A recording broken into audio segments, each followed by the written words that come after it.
бардык жеринен мына Костанай дейт, Казакстан, Чүй, Москвадан, Камор аралынан дейт, машала биздин устазабыз, Нарындан дейт, Алайдан.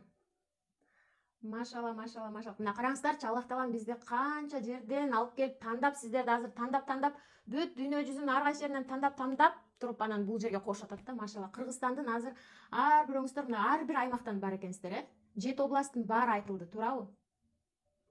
Талас айтылбай калды окшойт, Кеминден дейт, мына Кадамжайдан. Эми сиздерге бир сүйүнүчтүү бир хадис айткым келип атат, кыздар. Өзгөндөн дейт, машала. Кош келиңиздер, кыздар. Пайгамбар саллаллаху алейхи ва саллям мындай деп айткан экен да.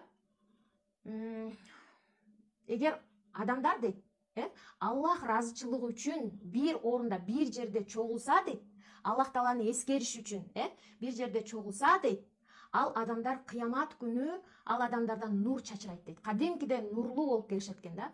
Жана алар өзүнчө бир топ, нурлуу топ болуп туруп келишет экен. Жана Аллах Таала аларга атайын бир өзгөчө орундуктарды берет экен. Өзгөчө бир минбарларга отургузат экен. Көрдүңүздөрбү? Эми бул жерде келип аткан ар бир айым, сиздер азыр келип атасыздар бул жерге, намаз марафонуна катышамын, илим аламын, Аллахты эстеймин, дагы да Аллахка жакындаймын, жакындагым келип атат, дагы да түздөгүм келип атат деп келген кыздар бар. Бардыгыңыздардан Аллахым ыраазы болсун. Караңыздарчы, азыр сиздер чогулуп атасыздар, жумушуңуздарды да кылып атасыздар, үйдү да бүтүрүп атасыздар, үйдөгү жумушуңарды дагы. Ошону менен биргеликте мына эжелерибиз бар, кенедей кыздардан баштап чоң эжелерибизге чейин, 70 жашка чейинки эжелер бар, апалар бар, Эми ошолордун баары жанталашып, жумушун да кылып атат, үй бүлөсүн дагы жанталашып карап атат, бала чакасын, и плюс ортодон илим алганга да жетишип атат. А бул илимдин баары ким үчүн? Аллах ыраазычылыгына жетүү үчүн болуп атат. Көрдүңүздөр, канчалык сиздер үчүн даража берилип атат, 24 саат Аллах Таалам сиздерге бир убакыт берди. Ошол убакыттын ичинен биз ошо Аллахтын илимин алалы, Аллахты эскерели деп бөлүп аткан үчүн мына ушундай бизге жыйынтыгында кандай сооп берилип атат, Эгер биз Аллах Тааланы эскериш үчүн чогула турган болсок, кандайдыр бир жамаат, бир жерге Аллахты эскериш үчүн чогула турган болсо дейт, ал жамаат кыямат күнү ушундай нурлуу болуп, өзгөчө болуп келет экен. Жана аларга өзгөчө бир минбарлар берилет экен ошол жерге отурганга. Именно жакуттан болгон минбарларга отургузат экен. Көрдүңүздөрбү?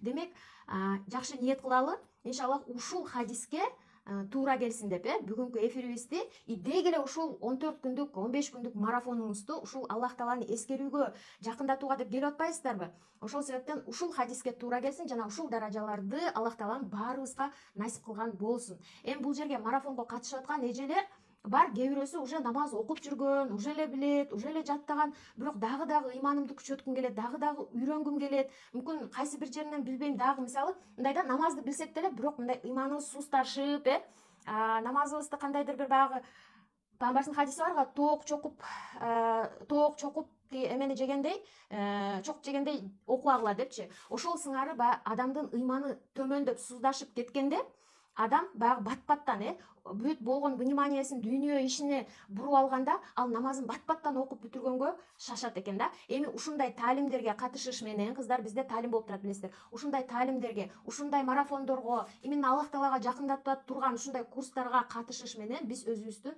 ыйманыбызды улам жогорулотуп турат экенбиз. Себеби Пайгамбар саллаллаху алейхи ва саллям айтып кеткен, биздин пенденин ыйманы мындай болуп турат, өйдө ылдый болуп турат, биздин чөйрөбүзгө жараша, биздин алектенген ишибизге жараша биздин ыйманыбыз бирде төмөн, бирде өйдө болуп турат. Эми ошол төмөндөп баратканда ушундай курстарга катышсак, ушундай марафондорго, ушундай таалимдерге катыша турган болсок, биз өзүбүздүн ыйманыбызды жогорулатып турат экенбиз, иншалла. Эми ошондой эле бул курска нолдон баштайм, бул марафонго намазды нолдон баштайм. Мен намазды таптакыр билбейм, бирок үйрөнгүм келип атат, жоолук салынгым келип атат, хижаб кийгим келип атат деп келген эжекелер, кыздар бар экен. Аллахым сиздерден ыраазы болгон болсун. Сиздердин мына эң ушундай бир таттуу убакытта, бул ушунчалык таттуу убакыт, мен мисалы өзүмөн дагы билем, жана канча деген кыздар, эжелер айтып калат, ушул жаңы динге келип аткан убакыт, ал бир башкача дейт да, ушундай бир ибадатка бир башкача көз караш менен, башкача бир таттуу сезилет, ар бир зикирди чалган сайын, ушунчалык бир жүрөк ойгонот да, ушунчалык жүрөк ойгонот.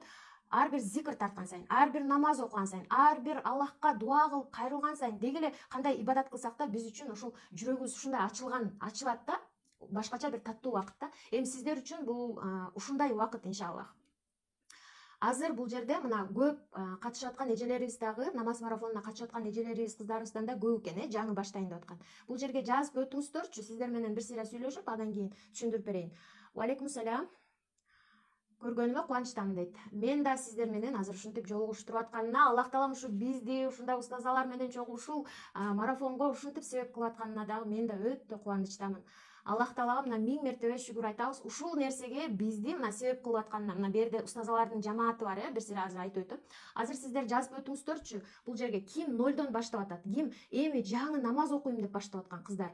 Бир деген санды коюп өтүңүздөрчү, ким жаңы баарлашып, сиздерге ошол шарттарын түшүндүрүп, кандай болот, сабакты баштагандан алын эмне кылышыбыз керек, кандай фазилеттери бар, ошолордон айтып өтөм. Бүгүн сүйлөшүү түрүндө болот, сиздер менен баарлашуу. Анан эртеңден баштап уже устазаларыбыз сабак өтүп баштайт. Устазаларыбыз өтө билимдүү устазалар, альхамдулилля. Таанышып, мына бүгүнтөдөн кечөтөн баштап уже таанышып атасыздар, устазалар менен. 4 устаза бар. Ясмина устаза, Гүлзада устаза, Асель, Махбуба устазаларыңар сабак берет буюрса. Алар өтө илимдүү. Астыда устазалардын тарыхын билбесеңиздер, өмүр тарыхын дейм да, аты жөнүн толук кандай сабак, кандай илими бар, ошолордун баардыгын алдыда ушул баракчада бүт айтылган кыздар. Ошолорду бир сыйра кызыгып окуп чыксаңыздар, эмеде келген постто жазылып турат, мисалы, Асель устаза деп ылдый жакта, Букентай устаза, Ясмина устаза деп келген, анан астында ушундай кайсы жактан илим алган, кандай тажрыйбасы бар, баардыгы жазылган кыздар. Ошол жерден окуп көрсөңүздөр болот. Намаз окуганга уруксат берип, хижабка уруксат бербесе эмне кылам? Жолдошума хижаб кийгенди жактырбайт. Дуа кылыңыз, дуа кылыңыз. Себеби жүрөктөрдү башкаруучу Аллах таала. Сиз аны басынтпаңыз, ага жаман сүйлөбөңүз, күйөөңүзгөчү. Мисалы, бул Аллахтын фарзы да, сен кандай ага каршы чыгып атасың деп жинне тийбешиңиз керек да. Же болбосо урушуп, же бир башкача бир нерселерди кылбай, жөн гана жакшы сөз менен айтып көрүңүз. Эгер такыр жактырбай, каршы болуп атса, дуа кылыңыз. Себеби Аллах таала анын жүрөгүн башкарган Аллах таала. Сиз дуа кылып, Аллахым, мен ушундай хижаб кийгим келет. Мага насип этчи, мен хижаб кийгим келет. Ушу күйөөмдүн жүрөгүн буруп койчу, динге буруп койчу. Ушу мага уруксат берсинчи. Мен сенин да ыраазылыгыңды тапкым келет, күйөөмдүн да ыраазылыгын тапкым келет деп дуа кылыңыздар. Анан күйөөңүзгө дагы ушинтип айтып, жакшы жол менен айтып түшүндүрүңүз. Мисалы, башка адамды биз күнөөлөй албайбыз, даже күйөөбүз, жаныбызда күйөөбүз болсо дагы, бул значит бизге выгодно болуп атат да. Ошол хижаб кийбей турган, бул отмазка кылып турган бизге кичине выгодно болуп атат да. Ошону биз өзүбүз билбей атабыз да.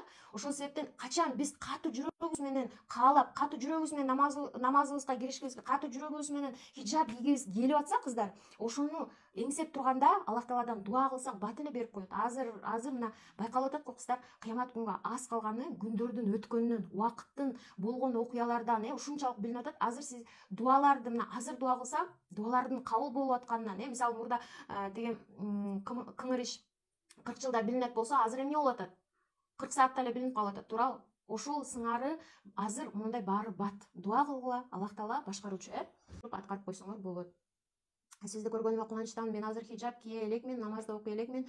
Кудайым мен буюрса хижаб кийип 5 мал намаз окуганга ниет кылам. Көрүңүздөр, ушул сиздин ниетиңиз үчүн, кыздар, уже эле сизге азыр амал дептериңизге периште эмне деп жазды? Уже сооп жазат. Билесизби, мындай хадис бар да, эгер биз даже бир нерсени кыла элек болуп, ошол нерсени оюбузда эле ниеттенип аткарамын деп койсок, ал периштени, Аллах таалам буйрат, ал жакшы ниетинин сообун жаз дейт. Азыр сиз уже 5 мал намаз деп ниет кылдыңыз, уже сооп кетет. Уже хижаб кийем деп, уже сооп кетет. Ошол себептен байкагыла. Даже биз ниетибизде жаман ойлосок, бирок аныкын жазбай турат, качан ошону иш жүзүнө чыгармайынча. Көрүңүздөрбү? Ошол себептен азыр караңыздарчы, ниетиңизде иннамал амалу бинниет дейт, пайгамбар саллаллаху алейхи вассалам, ниетиңерге жараша максатыңар берилет дейт. Ниет деген асылында бул максат. Максатыңарга жараша амалыңар берилет, жемиши берилет деп атат. Демек сиздер азыр кандай ниет кылсаңыздар, акырында ошону толугу менен аласыздар. Тапшырманы кеч тапшырып калсак боло берет. Эртең мененки саат 6-дан баштап чат ачык болот. Кечки 7-ге чейин тапшырсаңыздар болот. 7-де жабылат, анан устазалар текшерет. Алейкум салам, эже, Аллахым разы болсун. Есина академиясына эжеге суроо берсем болобу? Албетте суроо бере бергиле, кыздар, суроо бере бергиле. Жооп берем бардыгына. Кандай суроо болбосун, азыр бүгүнкү эфир бул баарлашуу. Устазалар менен да кенен таанышасыздар. Буйруса алдыда ушул 4 устаза 14 күн бою сиздер менен такай байланышта болот. Мен азыр Куран окуганды үйрөнгүм келет, иншаллах, жума күнү. Сөзсүз Куран үйрөнүңүздөр. Бунун соолу жөн эле айтып бүтпөйбүз дейм. Чексиз да. Курандын соолу бул чексиз, кыздар. Бунун өзүнчө соолун айтып бүтпөйбүз. Куранды жөн эле караганда сооп алабыз да, эми окуганга кандай? Ага эчтеке жетпейт да. Ал Аллах Тааланын биз качан биз намазга киргенде Аллах менен сүйлөшөбүз. Биз Куран окуганда Аллах биз менен сүйлөшөт. Мен прямойдон көрбөсөм, кийин уже түрдүрүп толук көрбөй коем, убакыт таба албай калам. Ниетиңизди оңдоңуз, азыр сонун ниет кылып койсоңуз эле ошоңуз болот иншалла. Куран окуу боюнча сабак качан болот? Буюрса башталат. Сабактар кайдан өтүлөт? Жабык Ясина намаз баракчасынан өтүлөт. Аллахым сиздерден да ыраазы. Эми азыр бир сыйра пайдалары жөнүндө айтып өтөйүн. Хадистен атайын ушу Рияду Солихинден окуп берем сиздерге. Бул жерде жалаң сахих хадистер чогулган. Ушу Рияду Солихин китептен окуп берем. Өзүңүздөргө белгилеп керектүү жерлерин жазып да алыңыздар. Пайгамбар саллаллаху алейхи вассалам бул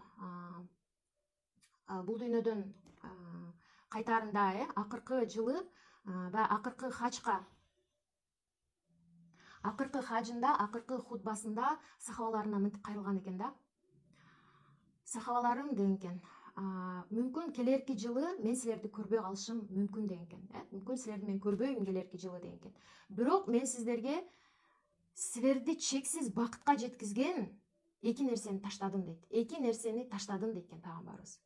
Бул эки нерсе Куран дейт. Биринчиси Куран дейт, экинчиси сүннөт дейт. Куран бул Аллах Тааланын сөзү. Курандын ичинде кандай жол менен кетишибиз керек? Бизге Аллах Таалам буйруктары менен жана эмне нерселерден тыйылышыбыз керек? Ал тыйыла турган нерселер бизге зыян болгон үчүн тыйган. Биринчи Куран, экинчи сүннөттү таштадым дейт. Сүннөт бул пайгамбар саллаллаху алейхи вассаламдын жолу. Сүннөт бул пайгамбар саллаллаху алейхи вассаламдын толук бизге көрсөтүп кеткени. Эгер биз пайгамбар саллаллаху алейхи вассалам кандай кылган, амалда бүт баарын кандай кылыш керек, эмне кылыш керек, баарын бизге өзү көрсөтүп кеткен.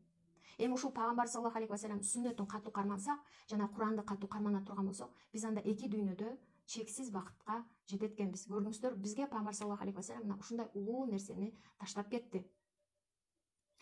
Эми ушул ислам дейт. Ислам дини, билесиздер, мисалы үйдү куруп атканда анын тиректери болот, устундары болот. Үйдүн төрт жагынан устуну болот. Ошол устунсуз үй курулбайт, крышасы түшүп калат. Мисалы устуну жок болсо, ал көпкө чыдабайт, урап калат, Ошол үйдүн төрт жагында устуну болгон сыяктуу исламдын устуну бар дейт. Ошол 5 устуну бар дейт. Ошол 5 устунда ислам кармалган дейт. Эң өзөгү. Анан калганы ошол өзөктөрүнөн бутак болуп кеткен. Эң өзөгү. 5 нерсени милдеттүү түрдө бизге фарз кылып калтырган. Биринчиси бул калима, билесиздер, бул Аллах Таалага ишенүү жана пайгамбарыбызды пайгамбар деп билүү. Ла илаха иллаллах Мухаммаду Расулуллах калимасы. Экинчиси бул намаз, 5 мал намазды.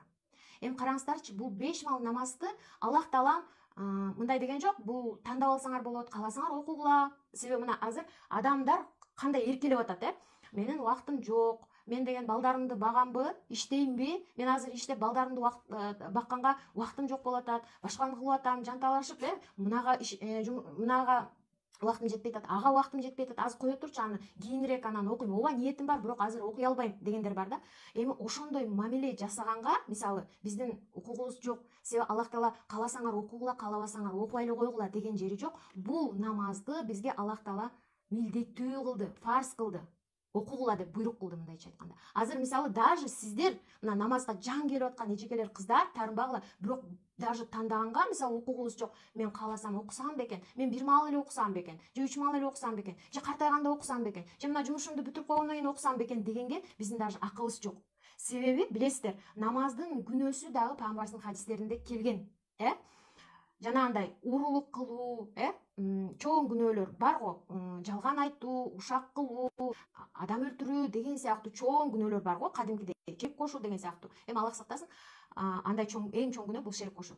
Эми ушул чоң күнөөлөрдүн катарында турат экен намазды окуу. Мына намазды окубаган адам үчүн ушундай чоң күнөө жазылат экен, жана жазасы да өтө жаман экен, жазасы да чоң экен. Ошол себептен биздин укугубуз жок экен, кыздар. Мен кааласам окуйм, каалабасам окубайм, ишимди бүтүргөндөн кийин окуйм, Же мен убактым жетпей калды, мен бүгүн жумушум менен жүрдүм эле, бүгүн мына намазымды каза кылып коеюн, Мен деген начальнигим урушат, мен улам чыгып кире берсем, антсем болбойт, Анан жаман көрөт да, мени увольнять этип, эмеден жумуштан алып салат дегендер бар да.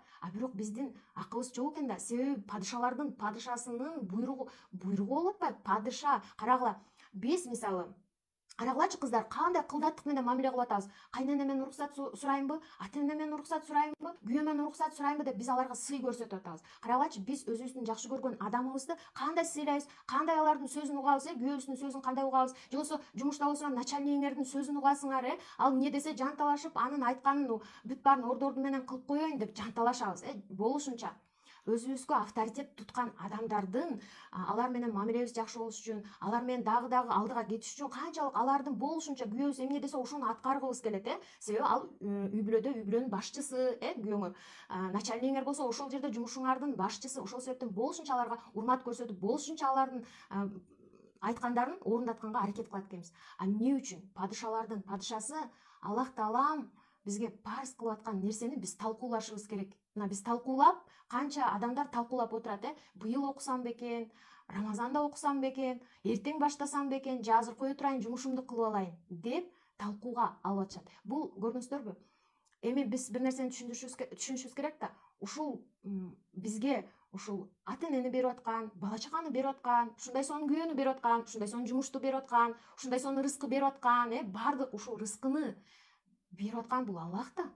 А биз ошол рызкы табыш үчүн жанталашып, ошол жактан мен жумушуман начальнигим жини келип кетип, анан мени кетирип салбасын деп, андан көрө каза кылып үйдөн окуйун деп, биз ошол үчүн окуп атабыз. Карасаңыздар, биз ойлонбойбуз да, ошол рызкыны Аллах Таалам кааласа, ал жерден эмес, башка жерден деле бере берет да. Бирок биз бул жерде көрдүңүздөрбү, өзүбүздүн наксыбызды биринчи орунга коюп атпайбызбы, өзүбүздүн каалообузду, өзүбүздүн билгенибизди. Жок, биз биринчи Аллах Тааланы түшүнүшүбүз керек. Аллах Таала мени рызкыландырып атат го, дезолук берип аткан Аллах го, ушул бала чаканы берип аткан Аллах го, ушундай сонун күйөөнү берип аткан Аллах го, ушундай сонун ата-эне, бир туугандарды, досторду, башканын баарын берип аткан Аллах да. Эмне үчүн мен ушундай мага баарын берип атса, а мен ушундай мамиле кылышым керек? Хотя намаз окуу бул биз өзүбүздүн алдыдагы жашообузга даража болуп атпайбы? Жок, биз аны түшүнбөй элебиз да. Биз үчүн ал нерсе даража болуп атат, биз болсо жок, талкууга алып атабыз. Ошол себептен эң биринчиден биз Аллах Тааланы ойлошубуз керек экен. Себеби Аллах Таалам ал ким? Ал ким? Өзүбүзгө суроо беришибиз керек. Ал ааламдарды жараткан, ал асман жердин эгеси, асман жердин биз түшүнбөгөн, мына биздин тоголок шаар, ичиндегисин, тышындагысын. Аллах карасаңар бизге ушунчалык мүмкүнчүлүк түздү. Айды, күндү, асманды баардыгын биздин удобствобузга жараткан. Карасаңар, ошо ай өзүнчө башка бирөөгө жаралган эмес, айды Аллах Таалам бизге жаратты. Ошол күндү бизге жаратты. Туурабы кыздар? Күндү Аллах Таалам бизге баш ийдирди, бизге кызмат кылыш үчүн жаратты. Эми биз үчүн деп ошончо нерсени берип атса, баардык нерсенин эгеси Аллах Таала кыямат күндүн, кабырдын, бейиштин, тозоктун, бул дүйнөнүн, аркы дүйнөнүн, арш аламдын, а бейиш канча өзү эле, тозок канча өзү эле. Биздин акылыбыз жетпейт да. Биздин акылыбыз жок экен да, почти шточу. Анан өзүбүздүн ошол кичинекей акылыбыз менен ушундай ойлонот экенбиз да. Хотя Куранда келип атат, мен рызкыландырам деп атат. А биз ойлойбуз да, биз өзүбүз жанталашып атып, анан рызкы келет деп. А рызкы ошол эле ден соолук, ошол эле тамак аш, ошол эле бала чака, бул рызкынын баарын ким берип атат? Ошол эле биздеги мына көрүп атканыбыз, бул баардыгы рызкы го, Аллах Таала берип атат го. А жок, биз ошону түшүнгүбүз келбейт экен. Биз өзүбүздүн билимибиз менен, өзүбүздүн напсыбыз менен ошондой туура эмес чечимдерди чыгарат экенбиз. Ошол себептен азыр биз өзүбүзгө суроо беришибиз керек. Бул Аллах Тааланын приказы. Эмне мени токтотуп атат бул приказды аткарганга? А бул именно ушул приказды, ушул намазды аткаргандан кийин кандай деген убадалары бар Аллах Тааланын? Канчалык деңгээлде бизди бейиште көтөрөт? Канчалык деңгээлде Аллах Таала кабырда биздин кабырыбызды нур кылат, бейиштегидей кылат, кабырыбызды кыямат күнү даража берет. И ошондой эле бейиштеги дагы даражабызды көтөрөт экен. Жок, биз сиздер суроо бериңиздер, эмне мени токтотуп атат? Ушул намазды аткаруудан азыр эмне токтотуп атат? Өзүңүздөргө суроо бериңиздерчи. Ким намаз окубай атса, же болбосо ким намаз окуйт, бирок убагында окубайт, кечиктирип окуйт, же болбосо каза кылып окуйт. Эмне мени токтотуп атат? Намаздан эмне токтотуп атат? Уялып атасыздарбы? Бирөөдөн уялып атасыңарбы? Начальниңер урушабы? Бала чакаңарбы? Жумушуңар токтотуп атабы? Ар кимдин причинасы ар кандай. Бирок ошол токтотуп аткан нерсе, ал эчтекеге кийин сиздерге ал эмне болуп берет? Ошол себептен бул жагын ойлонолу. Аллах Тааланын приказын биз талкуулап отурганга биздин акыбыз жок экен. Бул Аллах Таалан берген приказды болду. Бул 5 мал намаз милдеттүү түрдө биз аткарганга милдеттүүбүз. Милдеттүү түрдө аткарышыбыз керек. Бул карагыла, мусулман менен кафырдын, мусулман адам менен мусулман эмес адамдын айырмасы, экөөнүн айырмасы эмнеде? Бир гана, бирөөдө, бир эле нерседе бул намазда. Бул пайгамбардын хадисинде келген. Азыр мүмкүн тапсам окуп өтөм. Мусулман менен мусулман эместен, мисалы мындай да, биздин эле кыргыздарда көп, намазды кийин окуйм, картайганда окуйм деп калтырып жүрөт. Же болбосо коркот, намаз окуп баштасам анан хижап кийип калышым керекпи, жоолук кийип калышым керекпи, намаз окусам анан отуштарга бара албай каламбы, анан көлгө түшө албай каламбы, намаз окуп калсам анан мынтип каламбы деп, мындай бир билбейм, коллективим менен чогуу отура албай каламбы, жаңы жыл өткөзө албай каламбы деген сыяктуу коркунучтар бар да. Намаз окуп калсам анан мына жака бара албай каламбы, муну жасай албай каламбы, ичимдик иче албай каламбы, мына кредит алып атам, кредитимди ала албай каламбы, анан жок, аз кое турайын, мен жүрөгүм менен таза, мен тазамын дейт, бирок азыр кое турайын дейт да. Көбүнчө адамдар мындай дейт да, менин жүрөгүм таза дейт. Менин жүрөгүм таза, главный мен жүрөгүм менен Аллахка ишенем дейт. Мен Аллах Тааланын Кудайга мен ишенем дейт. Бирок мен жүрөгүм менен ишенем. Мен намаз деле окубасам деле болот дегенсип. Главный мен алдабайм эчкимди, урдабайм эчтекесин, зыян эчтеке кылбаймын дейт да. Болду, мен жүрөгүм менен ишенем. Ошонусуна ыраазы болот. Карасаңыздар, бул жерде пайгамбарыбыз эмне деп атат? Ошол мусулман адам менен башкалардын, кафырлардын, мушриктердин айырмасы бул бир эле намаз эле деп атат. Көрдүңүздөрбү? Намаз эле болду. Значит, намаз окубаган адамды мен эчтеке деп айтпаймын. Биздин көп кыргыздар бар, намаз окуй элек. Аллах Таалам хидаят берсин. Иншалла хидаят берет, хидаятка келет. Бирок бул жерде азыр хадисти айтып атам сиздерге. Просто биз түшүнүшүбүз керек экен да. Бул эки жактын айырмасы бир гана намазда экен. Ошол үчүн сиздер да азыр дагы ушул жерден суроо берип өттүңүздөр. Эмне мени токтотуп атат? Мүмкүн сиздерде да ушундай коркунуч бар, мүмкүн корпоративке бара албай калам, бийлей албай калам, ичимдик иче албай калам, же хижап кийишим керек болуп калат, же жоолук кийишим керек болуп калат. Мисалы кээ бирөө чочойт, чындап эле намаз оку десең, мен намаз окуймбу деп чойт да. Ушунчалык кыргыздарды айтып атам, мен азыр башканы айткан жокмун. Көрдүңүздөрбү? Бул канчалык караңгылык негизичи. Иншаллах хидаят берет, иншаллах кыргыздар баардыгыбыз биз бир нерсеге шүкүр, Аллах Таалага чек шүкүр айтышыбыз керек. Бизди именно ушул мусулмандын үй бүлөсүндө жаратып койгонуна. Канчалык биз үчүн бир чоң бир неемат. Мусулмандын үйүндө жаралып калганыбыз эле эмне деген неемат. Сиздерге азыр хадистерден окуп өтөйүн. Исламдын жана 5 түркүгү боюнча окуп өтөйүнчү. Караңыздар, исламда 5 түркүк бул талкууланбайт, бул фарз, милдеттүү түрдө аткарыш керек болот. Пайгамбар саллаллаху алейхи вассалам мындай деп айтты: ислам 5 түркүккө таянат дейт. Көрдүңүздөрбү? Эмнеге таянат? Үйдүн дубалы жанагы устундарга 4 жагынан таянгандай эле ислам ушул 5 нерсеге таянат экен, анан калганы ушул 5 нерседен бутак болуп кетет экен. 5 нерсеге таянат. Милдеттүү түрдө ушул 5 нерсе бизде болуш керек. Биринчиси, Аллахтан башка кудай жок, Мухаммад Аллахтын элчиси деп күбөгө өтүү. Экинчиси, күндө 5 мал намаз окуу. Көрдүңүздөрбү? Экинчи түркүгү. Үчүнчүсү, жыл сайын зекет берүү, эгер зекет даражасына жеткен болсоңуздар, зекет төлөө. Өмүрдө бир жолу Аллахтын үйүнө Меккеге ажылыкка баруу, эгерде мүмкүнчүлүгүңүз уже ошого жеткен болсо. Рамазан айында орозо кармоо. Бул Бухари менен Муслимде келген сахих хадис. Көрдүңүздөрбү? Демек, бул парз, Аллах Тааланын парзын биз ойнобошубуз керек. Буну аткар деді, болду, талкууланбайт, аткарыш керек. Жана азыр түшүнөсүздөр, окуп өтөм. Кийинки хадис.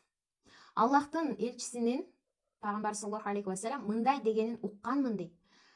Жабир радиаллаху анху айтып атат. Чындыгында мусулман адамды мушриктик менен капырлыктан намаз гана бөлүп турат дейт. Бухари менен Муслим. Көрдүңөр, сахих хадис окуп атам мен кыздар азыр. Рияду солихинде. Пайгамбар саллаллаху алейхи вассалам не деп атат? Мушрик менен капыр экөөнөн дейт, мусулман менен мушрик менен капыр. Мушрик деген бул Аллахка шерик кошкондор, башка бир кудайчаларга ишенип алгандар. Мисалы жана Кытайдагы көбүнчө Индия, Кытайларда ушундай го, башка бир кудайларды жазып алып эле ошол кудайчаларга ишенет. Шерик кошкондор. Ошол капырлар менен мушриктердин дейт айырмасы дейт, мусулман менен экөөнүн айырмасы дейт, бул намазда гана экен. Кийинки хадис: Аллах менен биздин ортобуздагы шарият талап кылган келишим дейт, караңыздар. Пайгамбарыбыз мындай деп атат: Аллах менен биздин ортобуздагы келишим бул намаз. Ал эми алардан ким намаздан баш тартса, ошол анын капырлыкка түшүп кеткени дейт. Караңыздар. Аллах менен биздин ортобуздагы келишим дейт, бул намаз дейт. Көрдүңүздөрбү? Аллах менен биздин ортобуздагы келишим бул намаз дейт. Ал эми ким намаздан баш тартса, ошол анын капырлыкка түшүп кеткени. Көрдүңүздөрбү? Пайгамбарыбыз айтып атат: Аллах менен биздин ортобуздагы келишим деп атат. Карасаңыздар, келишим намаз менен түзүлгөн экен. Көрдүңүздөрбү? Ушул намаз менен биз мусулман болот экенбиз да. Ушул намаз менен мусулман болот экенбиз. Жүрөгүбүздө Кудайга ишенип коем, мен Кудайга ишенем деш менен эмес. Себеби Кудайга көп адам ишенет. Ал эми Аллах Тааланын буйруктарын аткарса гана ошол Аллахка баш ийип ишенген болуп, чыныгы ишенген болуп эсептелет. Карасаңыздар, намаздын ушунчалык Аллахтын алдында улуу экенин азыр түшүнөсүздөр. Аллахтын алдында ушул намаз ушунчалык бир улуу, биз үчүн жана белек болуп берилген экен. Бул намаз, карагыла, биз үчүн белек болуп берилген экен. Негизиненчи бул белек. Пайгамбарыбызды Аллах Таалам атайын өзүнүн алдына чакырып, билесиздер, пайгамбарыбыз Мирачка барганда, ушул Мирачка барганда асмандан асманга өтүп отуруп, Аллахтын алдына барып, Аллах Тааланы көрбөйт, Аллахтын алдына барып, ошол Мирачка чыкканда, Мирачтан ушул намазды белек кылып алат. Белек кылып Аллах Таала берет. Бизге белек болуп берилет. Бул негизи биз кандай мамиле кылышыбыз керек экен? Чоң бир бизге берилген немат катары, чоң бир белек катары кабыл алышыбыз керек экен намазды. Көрдүңүздөрбү? Мирачка чыкканда, пайгамбарыбыз Мирачка чыкканда, Аллах Таала бардыгын көрсөтөт. Бардык биз мынагы жөнөкөй адамзат түшүнбөгөн нерселердин бардыгын, анын аркасында эмне бар, кандай бейишти, тозокту, пайгамбарларга жолугат, бардыгын ошол Мирачтан көрүп келет. Жана ошол жактан Аллах Таалам 5 мал намазды бизге, пайгамбарыбыздын үммөтүнө белек кылып берет. Демек, буну биз белек кылып алышыбыз керек. Эмнеге? Себеби эгер биз бир нерсеге муктаж болсок, бизге бир нерсе керек болсо, биз дароо намазга туруп Аллах Тааладан дуа кылып сурап ала алабыз. Биз дароо Аллах Таала менен байланыша алабыз. Ошол намаз окуп кандай арманыңар бар, кандай бир кыйналып атасыңар, кандайдыр бир эмнени айтып даттангыңар келип атат. Намаз окугула, Аллахта дуа кылып айткыла. Аллахка даттангыла, Аллахка айткыла. Эмнеге таарынып атасыңар, эмне болуп атат, кандай кыйынчылыктар болуп атат, намазга кайрылгыла. Эмне керек болуп атат? Намаздан сурагыла, Аллах Тааладан сурагыла. Намаз окуп, караңыздарчы, мындайча айтканда бизге пайгамбарыбыздын үммөтүнө эч кандай парда жок. Биз дароо намазга туруп эле Аллах Тааладан эмне керек болсо баарын сурап алсак болот экен. Көрдүңүздөрбү? Ошол себептен азыр сиздерде кандайдыр бир кыйынчылыктар болуп атса, намазга кире албай атасыңар, күйөөм урушуп атат деп атасыңар, мисалы да, хижап кийгиңер келип атат, жолун таппай атасыңар, башка бир жумушуңарда кыйынчылык болуп атабы, кайсы жерден жүрөгүңөр ооруп атабы, мисалы бир нерсеге, кандай бир жумушту чече албай атасыңар, кандайдыр бир кыйынчылыктасыздарбы, Аллахка кайрылгыла, Аллахтан дуа кылгыла. Аллах Таала мындай очередке койгон жок. Мисалы, баягы христиандар Кудайга кайрылыш үчүн алар церковка барат, анан жана поптун жанына барып, очеред менен кирип, ошентип атып өзүнүн арманын айтып атып, анан бошонуп, анан деп чыгышат да. Бизде андай эмес. Жада калса, мисалы, бир врачка да жазылсаңар, эң мыкты, өзүнүн кесибин жакшы билген, жакшы бир өзүнүн тармагында врач болобу, башка болобу, ошого жазылыш үчүн дагы эмне? Очеред күтөсүңөр. 3 айлап, 6 айлап, 1 жылдап, анан деп жетесиңер. Ошончо очеред. Карасаңар, ааламдардын эгеси болгон Аллах Таалама кайрылыш үчүн бизге очеред керекпи?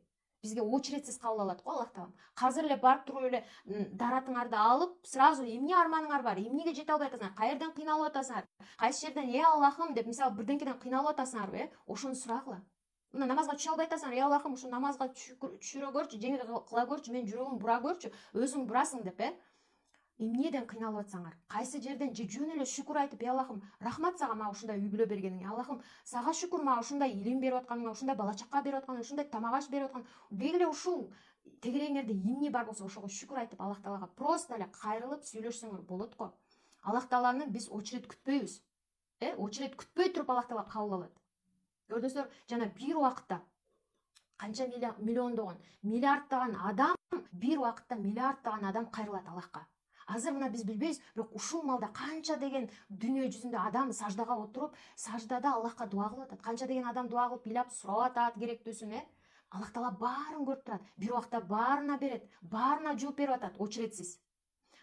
Ошол нерсени түшүнүшүбүз керек. Биздин кандай жагдайыбыз болбосун, биз биринчи Аллахка кайрылганга. Эми ушуну белек кылдык го, карасаңар. Бизде намаз жокпу, биз кантип кайрылат элек? Биз дароо барабыз. Мына ушул себептүү, кыздар, биз могул нерсени билебиз. Биз даже жолдо жүрсөк да, кайсы жакта жүрсөк дагы жүрөгүбүзгө сиңген, намаз, мисалы намаз окуй албай жолдо башка жакта жүрсөк да, ошол жерде эмне керек болсо биз дуа кыла алабыз, дуа кыла алабыз. Колубузду жайып, эмне керек болсо дуа кыла алабыз. Аллахка дароо кайрыла алабыз. Ал эми именно ушул намаз менен байланышканда Аллах Таалам бизге көңүл бөлөт. Карасаңыздар, биз атайын даярданып барып, даарат алып, 2 рекет ушу хажет намазын окуп, хажет деген бул суроо намазы, Аллах Тааладан бир кажатыбызды сурап алуу. Хажат намазыбызды окуп Аллах Таалага кайрылганда Аллах Таала көңүлүн бизге коёт. Карасаңыздар, ошол себептен бизге ушунчалык сонун мүмкүнчүлүктөрдү берип атса, биз ошол нерсени түшүнбөйбүз. Биринчиден азыр айтып аткан сөздөрүм өзүмө болсун, өзүм түшүнөй, сиздерге да болсун, Аллах Таалам жүрөктөрүбүзгө жеткирсин. Көрдүңүздөр, ушунча мүмкүнчүлүк берип атат, биз болсо адамдардан сурап жүрөбүз, канча адамдар ушунчалык берешен Аллах Таала турат, бизге бардыгын берет. Ушунчалык адамдар кредит алып атат, башка адамдардан сурап атат, мына күнөөгө батып процент алып атат, мына бизнесимди алдыга жылдырып алайын, же болбосо карызга түшүп кеттим, мына жерден ала калайын, анан жаап коем деп огош бетер сазга матырып кетип атат. Көрдүңүздөрбү?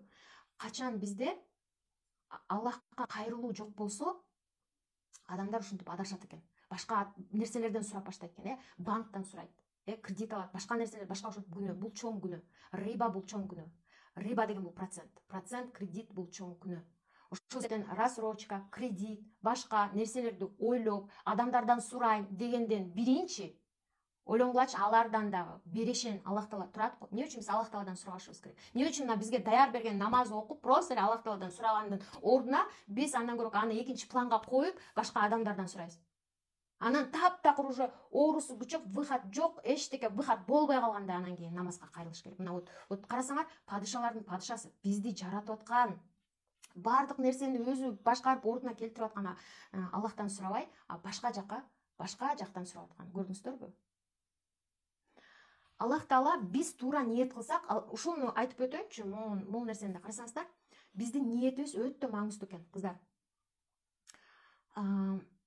Али радиаллаху анхуга бир сурамчы келет экен да, сурамчы келип, мындай дейт экен: ичерге жегенге эчтекем жок, сурамчы сурайт экен: мага берчи ушунча сом, сом дебейт, ушунча берчи, мага кыйналып атам дейт. Али радиаллаху анху, азыр эсимде жок, буну көп жыл мурда окугам. Анан мындай дейт экен, кыздар, сураганда, азыр күтүп тур дейт экен дагы, Али радиаллаху анху азыр күтүп тур деп үйүнө кирип кетет экен. Акча алып чыкканы үйүнө кирип кетет экен. Ошол маалда Али радиаллаху анхунун жумушчусу то ли уюмбу, то ли атымбы, то ли төсүмбү, эсимде жок, алып келет. Анан байлап коет, корогочу байлап коет, анан жумушчусу ары кетип калат. Ошол кезде баягы сурамчы карап, оюна мындай ой келет да: азыр эми мен сураган нерсени алып чыгат болду экен, Али радиаллаху анхуну ойлоп атат да, алып чыгат болду экен, алып чыкпайт болду экен. Мына байланып турган немесин, уюмбу же билбейм, төөнүбү же аттыбы алып кете берсем бекен деп оюна келет да. Ушу сай турган мал окшойт да, сай турган. Ошону алып кете берсем бекен деп ойлойт да, анан ошол жерден кой эми азыр бул бербей койсом эмне болот, андан көрө урдап кете берейин дейт да, баягы малды жанталашып урдап туруп кетип калат экен. Анан Али радиаллаху анху чыкса эле, баягы сурамчы жок. Анан жанында жумушчусу турган болот. Анан баягы мал жок болуп калат да. Кана десе жок, таппайт, издеп табышпайт такырчы. Көрсө урдап кетип калган. Анан кийин Али радиаллаху анху жанагы сурамчыга алып чыккан акчасын жумушчусуна берет. Буну кайта толуктап, тиги самал окшойт да, кайта толуктап алып келип кой, сүтүн саганга депчи, толуктап алып келип кой деп акчаны жумушчуга берет. Баягы жумушчу эртеси күнү эмеге базарга баарса, ошол эмени сатып аткан болот, то ли жылкы, то ли уй сатып аткан болот. Анан аны алып келет. Алып келгенден кийин Али радиаллаху анху: ой, бул биздин мал го дейт, бул менин малым го депчи. Анан кийин ошол жерден айтат да, ошол уру кишини айтып атат да, ушуну бир аз убакыт сабыр кылып күтүп турганда, карасаңар, жанагы жумушчусу базарга барып, кайта эле ошо Алинин малын сатып келет. Ошол акчага, Алинин малын сатып келет. Анан баягы Али радиаллаху анху айтат: ушул бир аз убакыт сабыр кылып күтүп турганда ушуну халал албайт беле дейт. Карасаңыздар, ушуну бир аз убакыт күтүп турганда ушул акчаны халал урдабастан алмак дейт. А бирок тиги урдап кетип калган киши харам жол менен алды. Акчаны харам жол менен алды. Сабырсыздыктан. Эми азыр канча деген адамдар бар, процент алып аткан, кредит алып аткан, туура эмес жол менен жумуш иштеп аткан. Ошол себептен биздин жүрөгүбүздө бир да кыпындай кыянатчылык болбош керек. Бир да кыпындай кыянатчылык болбош керек. Аллахка болгон, Аллах тарапка. Жада калса ошол мисалы мындай отмазкаларды табат да. Азыр жумушум жок, ушул бир убакытчалык, даже азыр мына тамак ашыма жок болуп атат. Бир кичине убакытчалык болсо дагы ушул мисалы халал эмес жумуштарга, банкка же бир проценти бар бир жумуштарга иштеп турайын. Анан кийин бир айдан кийин башка жумуш, халал жумуш табам, анан ошого өтүп кетем дейт да. Бул карасаңыздар, адам өзүн неосознанно өзүн алдап атат да. Алдап атат. А бирок өзү түшүнбөй эле ошол бир ай, пока жакшы туура халал жумуш тапканга чейин ошол проценти бар, кредити бар жерде иштеш менен өзүн жүрөгүндө Аллахка болгон кыянат кетип аткандыктан ал адам өзүн сазга матырып аткан. Ошол бир ай бир аз иштеп турайын деген менен ошол канча жылга өзү матып кетет, өзү билбейт да. 3 жылга, 5 жылга, Аллах алем. Көрдүңүздөр, ушинтип шайтан да азгырат. Канча? Ошол себептен бизде азыр түшүнгүрөм, Аллахка болгон кыянатчылык болбош керек. Кыпындай да.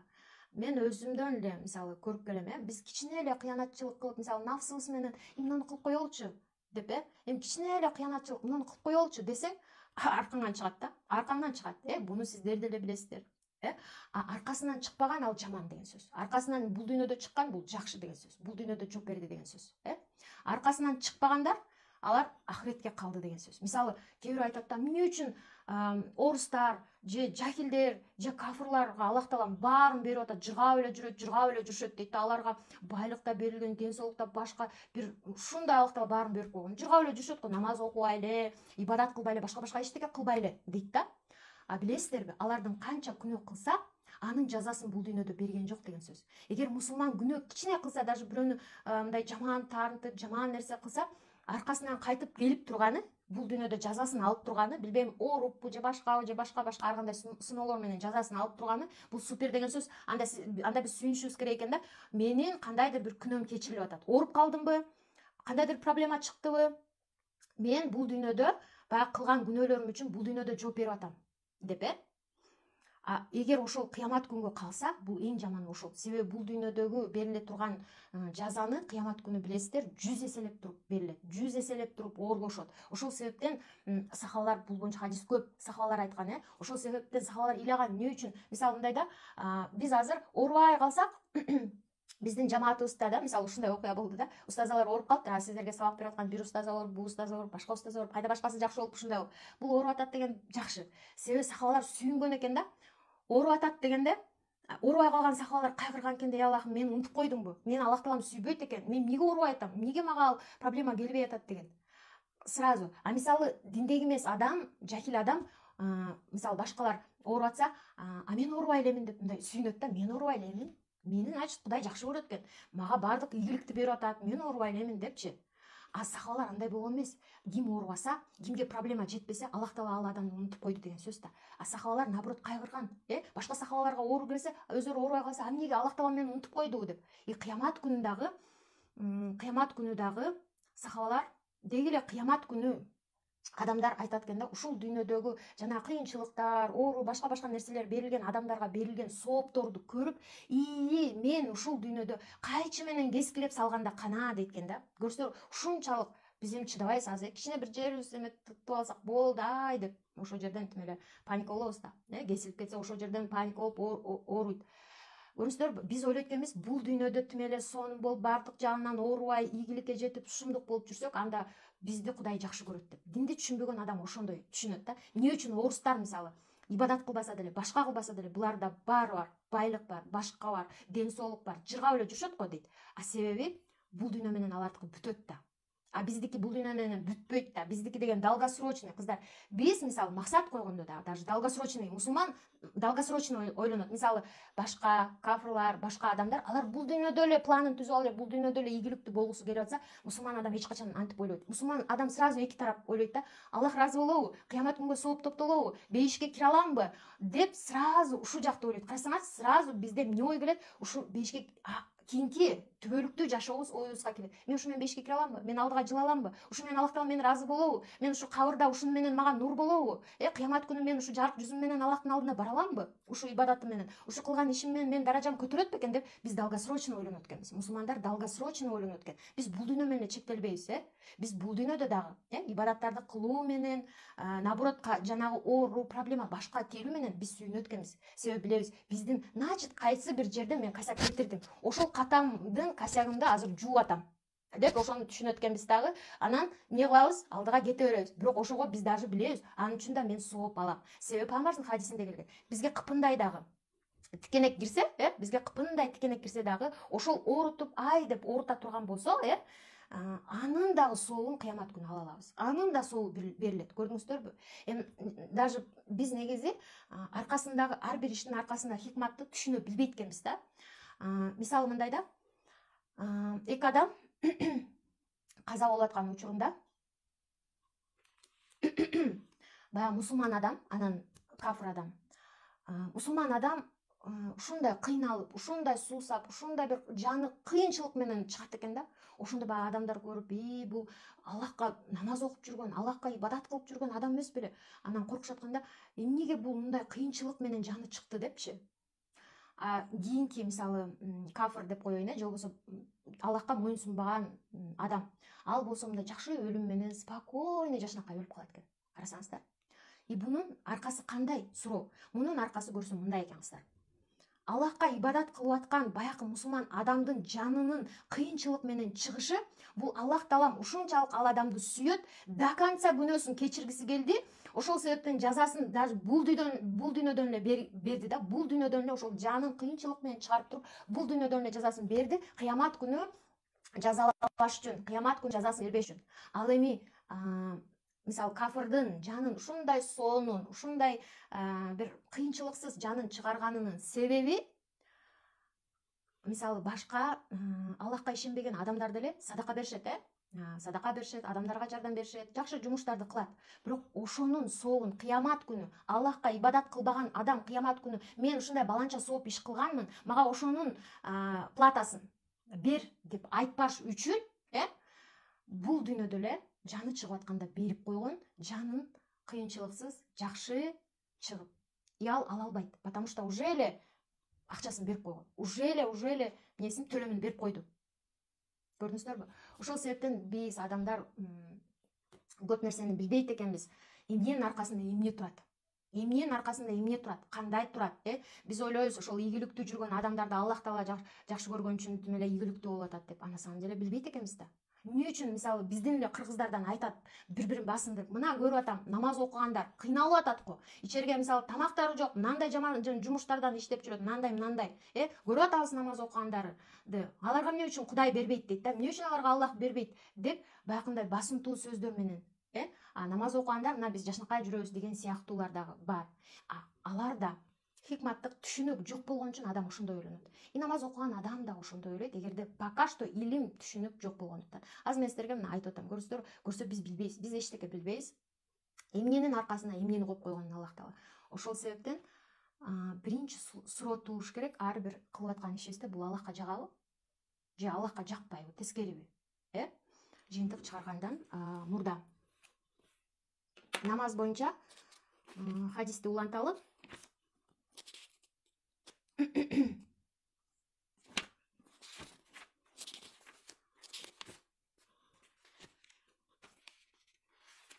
Намаздын фазилети боюнча да сиздерге хадистерден окуп өтөйүн.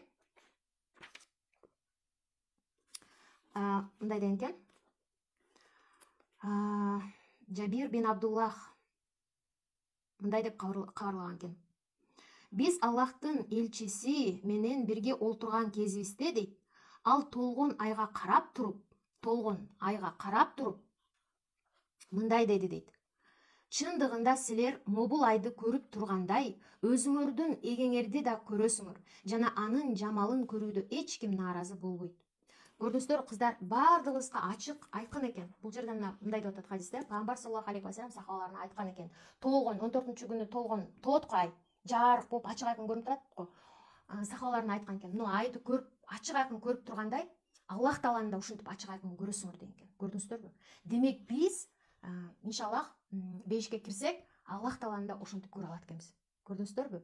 Демек биздин түбүбүз акыры ал жак түбүбүз. Ошол себептен биз бул дүйнө менен эле, бул дүйнөнү эле көздөп эмес, биздин планыбыз долгосрочный болуш керек экен, Бул Аллах тааланын өкүмүн аткаруу менен. Биз ачык айкын, биздин өлөрүбүз ачык айкын. Бир да адамды көрбөйсүң, 1000 жылдан ашып жашаган. Бардыгы эле ашып кетсе 100 жыл жашайт, эгер жакшы жашаса дагы, канчасы ага жетпейт, билбейбиз, Аллах алам. Ошол себептен бул нерсе ачык айкын болгондой эле, мисалы боюнда бар аял боюнда болуп калгандан кийин канча корксо деле төрөйт да акыры 9 айдан кийин. Мисалы биз канча өлүмдөн корксок деле акыры өлөбүз да. Бул боло турган иш. Эми ошол боло турган иш. Биринчи эле кыямат күнү биз эмнеге жооп беребиз? Биринчи эле бизден сурала турган бул намаз болот экен, кыздар. Болду, эгер намазың барбы, анда калгандары суралат. Намазың жокпу? Болду, анда жок, башка эчтекең жок анда. Ошол себептен биринчи кыямат күнү барганда эле, кыямат күнү биринчи намаздан суралабыз, Эгер ошол намазыбыз да эгер начар болгон болсо, анда нафил намаздар менен толукталат. Намазы жок адамдан эчтеке суралбайт.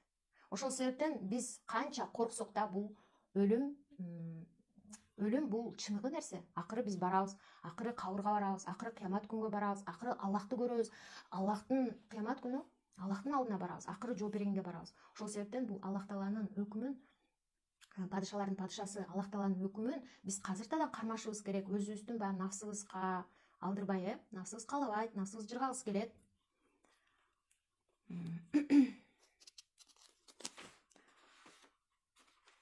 Кийинки хадис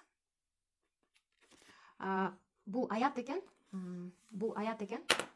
Аллах таала мындай деген экен: чындыгында намаз бузулкулуктан жана күнөөдөн тосот деген экен. Карасаңыздар, бул Анкабут 45 аят экен. Аллах таала эмне деген экен? Чындыгында намаз бул бузукулуктан жана күнөөдөн тосот деп койгон экен. Кээ бирки биздин эле ушу кыргыздардан кээ бири коркот да, намазды бир чети албетте булардын жүрөгү тазалыктан бир чети. Экинчи чети нафсысынан башкара албай аткандыктан.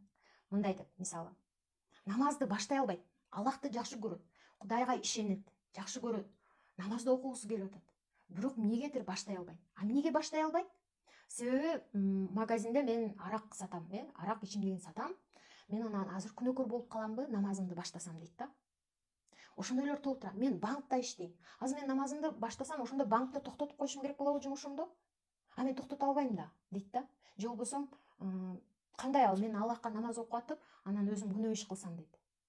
Мен даяр болоюн дейт да. Анан даярданып жүрө берет да. Даярданып 1 жыл, 2 жыл, 10 жыл, 5 жыл, 10 жыл, 20 жылдан кийин деле даярданып жүргөн да. Эми караңыздар, азыр мен билбейм сиз каякта жумушта иштейсиз же эмне тоскоолдук кылып атат намазыңызга. Бирок сиз азыр кандай жаман иш кылбай, мындай Аллахка жакпаган бир иш, сиз үчүн нормальный иш, бирок Аллах үчүн ал күнөө, жакпаган иш кылып атсаңыз дагы, намазды окубай турайын, биринчи муну таштайын, анан намазга киришейин дебеңиз. Сиз киришиңиз. Себеби намаз өзү оңдойт. Анан дуа кылыңыз. Намазга киришиңиз азыр. Анан Аллах Тааладан дуа кылыңыз. Аллахым, мен ушундай сага жакпаган ушундай жумушта иштеп атам.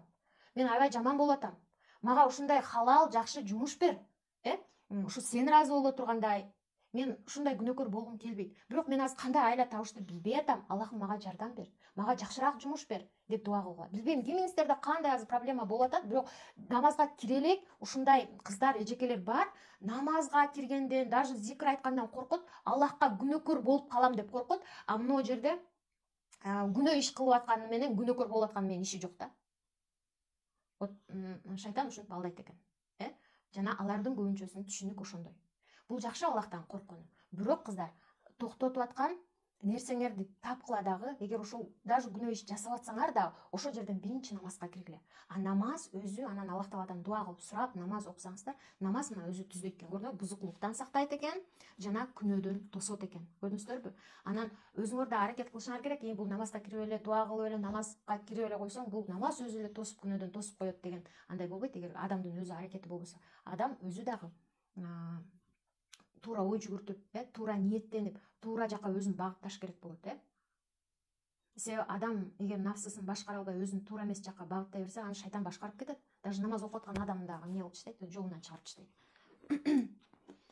Шайтандын иши ошол. Шайтан болушунча адамдын жанына азгырып келип азгыра берет, анан адамды ошол намазын каза кылдырат. Каза кылдырып бүткөндөн кийин анан кете берет.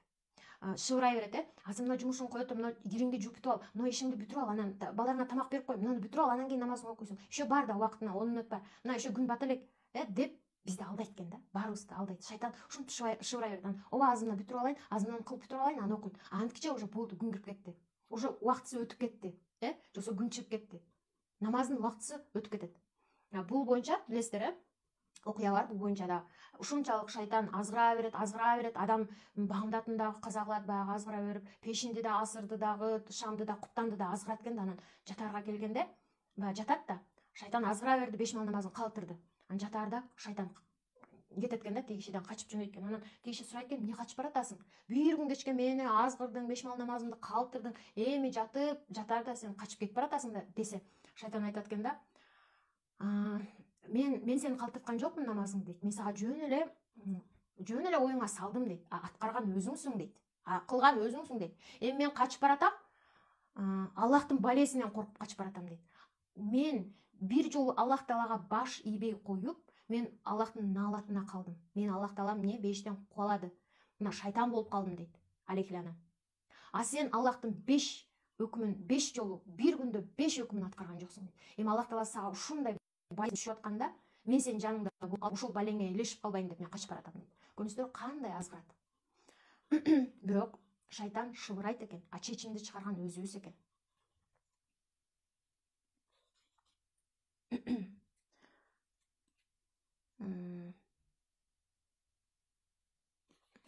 Пайгамбарыбыз мындай деген экен: 5 мал намаз силердин ар бириңердин үйүңөрдүн алдынан акан, жана силердин ар бириңер күндө 5 жолудан киринген суусу толо дарыя сыяктуу дейт. Көрдүңүздөрбү?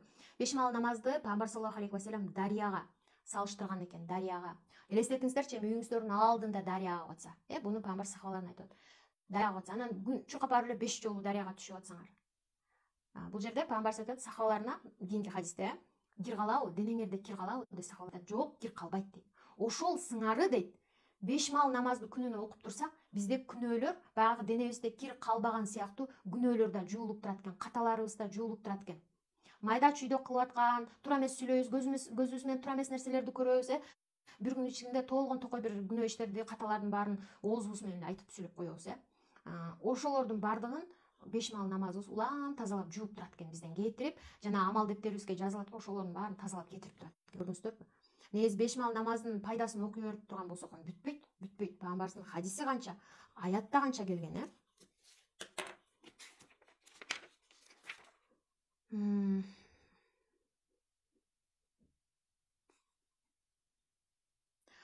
Бул жерде асыр менен бамдат намазынын пайдасы айтылып өтүлүптүр.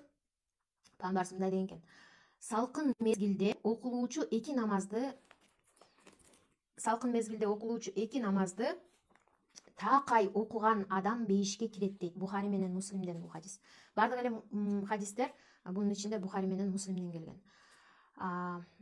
Көрсөңүздөр, бамдат менен асырды окуган адам бейишке кирет деп атат пайгамбарыбыз. Кийинки: мен Аллахтын элчисинин багымдат жана асыр намаздары тууралуу мындай дегенин укканмын дейт. Абу Зухайр ибн Руайба радиаллаху анху айтып атат, мындай дегенин укканмын дейт. Күн чыкканга чейинки жана күн батканга чейинки намаздарын эч качан каза кылбастан окуган адам эч качан тозокко түшпөйт дейт. Муслимден келген хадис, көрдүңүздөрбү? Тозокко түшпөйт дейт. Багымдат менен асырды окуган адам сөзсүз түрдө бейишке кирет деп атат. Багымдат менен асырды сактап окуган адам тозокко эч качан кирбейт деп атат. Машалла. Негизи 5 мал намазынын өзүнүн да сооптору бар, рызкы таратылат, билесиздер,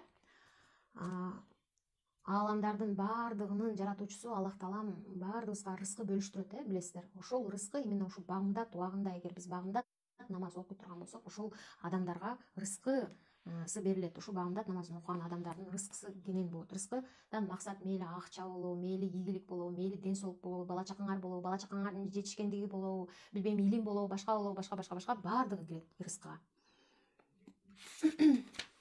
Мына ушундай соттор берилет экен. Эми караңыздар, бул жерде дагы бир хадис келип атат. Ушуну менен хадистерди бүтүрөбүз. Мындай деп атат.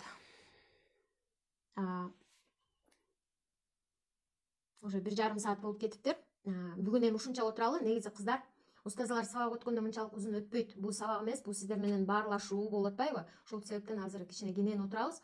Устазалар сиздер менен бир 15-20 1 саатка чейин кылып эле өтөт. Коркуп кетпегиле, күндө ушунтип 1,5 сааттан отурабызбы деп. Пайгамбарыбыз мындай деп атат, караңыздар.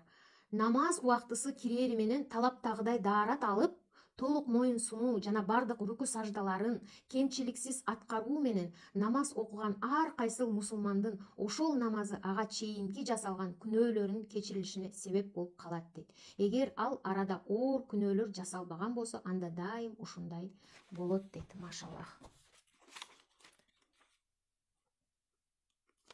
Көрүнүздөр, талап, бул жерде талаптагыдай даарат алат дегенди эстеп айта кетейинчи. Сахабалар радиаллаху анхум, алар ушунчалык Аллах Таалага болгон баягындай мындай сезим болгонда, Аллахтын алдына баратам мен Аллахтын алдына баратам, мен азыр падышамдын алдына баратам, мен азыр биздин жаратуучубуздун алдына баратам деген сезим болгон. Алар уже намазга башталганга чейин, уже дааратка чейин эле аларда эмне болгон? Тердеген, билесиздер, тердеп уже даарат алып атканда эле ушундай бир мындай жүрөктөрүндө баягындай мен жаратуучумдун алдына баратам деген нерсе болчу да. Ушундай бир мындай сүрдөө болгон, ушундай бир Аллахка болгон сүрдөө, жаратуучумдун алдына баратам деп атайын алар намазын эң мыкты деңгээлде, эң жакшы бир деңгээлде дааратын алышкан. Намазга уже сөз жок. Намазга киргенде аларга көзүнө эчтеке көрүнгөн эмес. Алар уже бардык алдында кимдер бар, кимдер жок, ким сүйлөп атат, ким өтүп атат. Мисалы азыр биз намаз окуп атабыз, оюбузда баары бар да, намаздан башкасынын баары бар, оюбузда эле алдыбызда эмне турат, ким сүйлөп атат, ким эмне дебейди, азыр намаз бат-баттан окуп жанталашып, азыр эмне ишимди кылам деп, ошол алдыда кыла турган ишибизди ойлоп атабыз да, уже пландап атабыз. Көрдүңүздөрбү? Бул ушинтип шайтан алейхиланада ушинтип бузуп турат экен. Бирок бул билесиздер, мындай деп да келген. Эгерде ким ушинтип ою бөлүнүп атса дагы, анын намазынын анда кабыл болуп аткан деп да келген, бир жагынан. Бул как бы бизге мотивация сыяктуу келип атат да бул сөз. Бирок карасаңыздар, ушунчалык сахабаларда хушу кузу болгон экен, алар уже эле даарат алып атканда сүрдөгөн, уже эле таасирленген. Өзүбүз эле байкайлычы, мисалы биз сыйлаган, өтө биз урматтаган бир сыйлуу адамдын алдына барайлы деп атабыз, эми анын алдына баргандан кийин баягы адам мандараж болуп, таасирленип, ушундай бир таасирленип, ушундай болот го, сүрдөп дегендей. Ошондой болгон да, тим эле даярданып, жашынакай кийинип, даярданып алып барат да. Эми биз дагы мына сахабалар карасаңыздар, ошол нерсе болгон. Аллах Таала жаратуучумдун алдына баратам мен деп баягы таасирленүү болгон, коркуу болгон, сүйүү болгон, сүрдөө болгон. Ошол себептен алардын денелеринен даже даарат алып атканда тер аккан, сүрдөгөндөн, Аллахтын алдына баратам деп. Ал намаз окуп атканда сөз жок, билесиздер, кылыч киргенде да сезген эмес. Канчалык баягы ушунчалык жүрөктөн баягы Аллах менен байланыш керек ошондой нерсеге жетиш үчүн. Эми биз хотя бы андай кыла албасак да, биз азыр мына марафондо даярданышыбыз керек экен, кыздар. Кадимкидей даярдангыла. Мисалы сыйлуу бир конокторду чакырып атсаңар, же болбосо конокко баратсаңар, же бир сыйлуу адамга кезиктенип баратсаңар, биз тим эле жакшы кийимибизди кийинебиз. Мисалы, мына кийимде мен атайын сиздерди сыйлап, урматтап, ушул жерде мына менин окуучуларым болот, ушул жерде окуучулар менен кезигем. Мен үйүмдө халатым менен чыгып алган жокмун, мисалы, сиздерди сыйлап, кой мен өзүм да мындай жашынакай келбетте көрүнөйүн, атайын Инстаграмдын маскасын коюп алдым, мындай ак жүздүү болуп жашынакай көрүнөйүн, эмелерим, угурлерим көрүнбөсүн деген сыяктуу. Мен силерди сыйлап, кой жашынакай болуп чыгайын деп, мисалы да, ушинтип келип отурам. Эми биз жана коногубузду тосуп атканда, коногубузга барып атканда да ушинтип жашынакай болуп кийинип алып барат экенбиз. Себеби биз аларды сыйлайбыз. Себеби биз алар менен кандай сыйлаган адамдын жанына жашынакай болуп баргым келет экен да.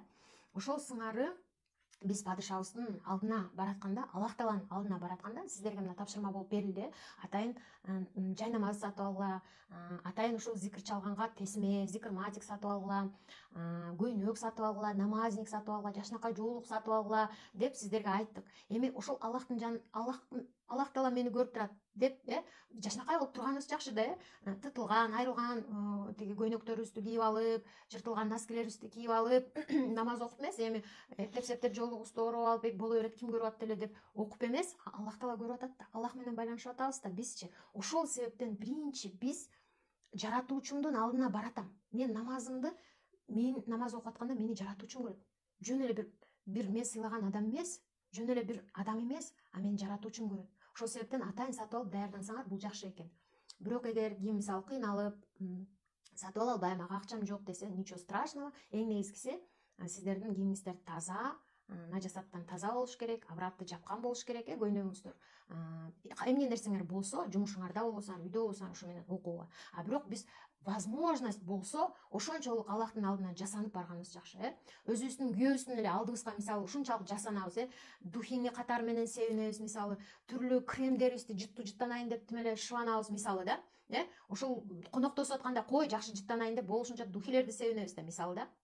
Эми ошондой эле Аллахтын алдына баратканда дагы жашынакай духилерди себинип, жашынакай мисктерди себинип, жашынакай болуп турганга аракет кылышыбыз керек. Бул боюнча пайгамбардын хадисинде көп келген, окусаңыздар табасыздар. Ошондой эле даже ошол убакта биз азыр мисалы зубный щетка, паста деген нерсе бар да. Ошол убакта ал нерсе жок болчу. Алар ал убакта жыгач менен тазалаган, тиштерди. Даже пайгамбарыбыз үйрөткөн, ошол ооз жыттанып барбаш үчүн намазга, ооз жыттанып турбаш үчүн мисвак менен тазалагыла деп. Ошонун бизге сүннөт болуп калган. Биз ар бир намазда мисвак менен тишибизди, оозубузду тазалап, жытын кетирип туруп намазга турушубуз керек. Көрдүңүздөрбү? Кандай пайгамбарыбыз бардыгына бизге үйрөтүп кеткен. Ошол себептен азыр сиздер намазга киришип аткан кыздар сөзсүз түрдө ушинтип мисвак сатып алып, колдонуп, жашынакай кийимиңер менен, жашынакай жоолук менен, эң жаккан жоолук менен, эң жакшы көргөн носкиңерди кийип, билбейм, жакшы көргөн шымыңарды, көйнөгүңөрдү кийип алып туруп, даярданып туруп, анан киришибиз керек экен. Себеби биз эң падышалардын падышасынын алдына барабыз.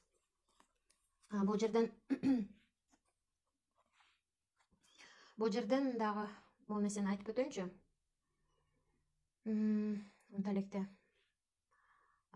бардыгыбыз эле бактылуу болгубуз келип атат, мына жерде отурган кыздарбы, отурбагандарбы, деги эле ушу бардык адам бактылуу болгусу келет. Бирде адам жок, мен ийгиликсиз болгум келет, мен бактысыз болгум келет деген андай адам жок вообще эле. Бардыгы эле бейишке баргысы келет. Бардыгы эле бул дүйнөдө да ахиретте да бактылуу болгусу келет. Эми сиздерге суроо, ушул бакытка жетүү үчүн сиздер кандай басын бере аласыздар? Эмне бере аласыздар? Эмнени бере аласыздар? Ошо баасын төлөш керек. Негизи эле баланс болуш керек экен, алуу менен берүүдө баланс болуш керек экен. Алуу менен берүүдө.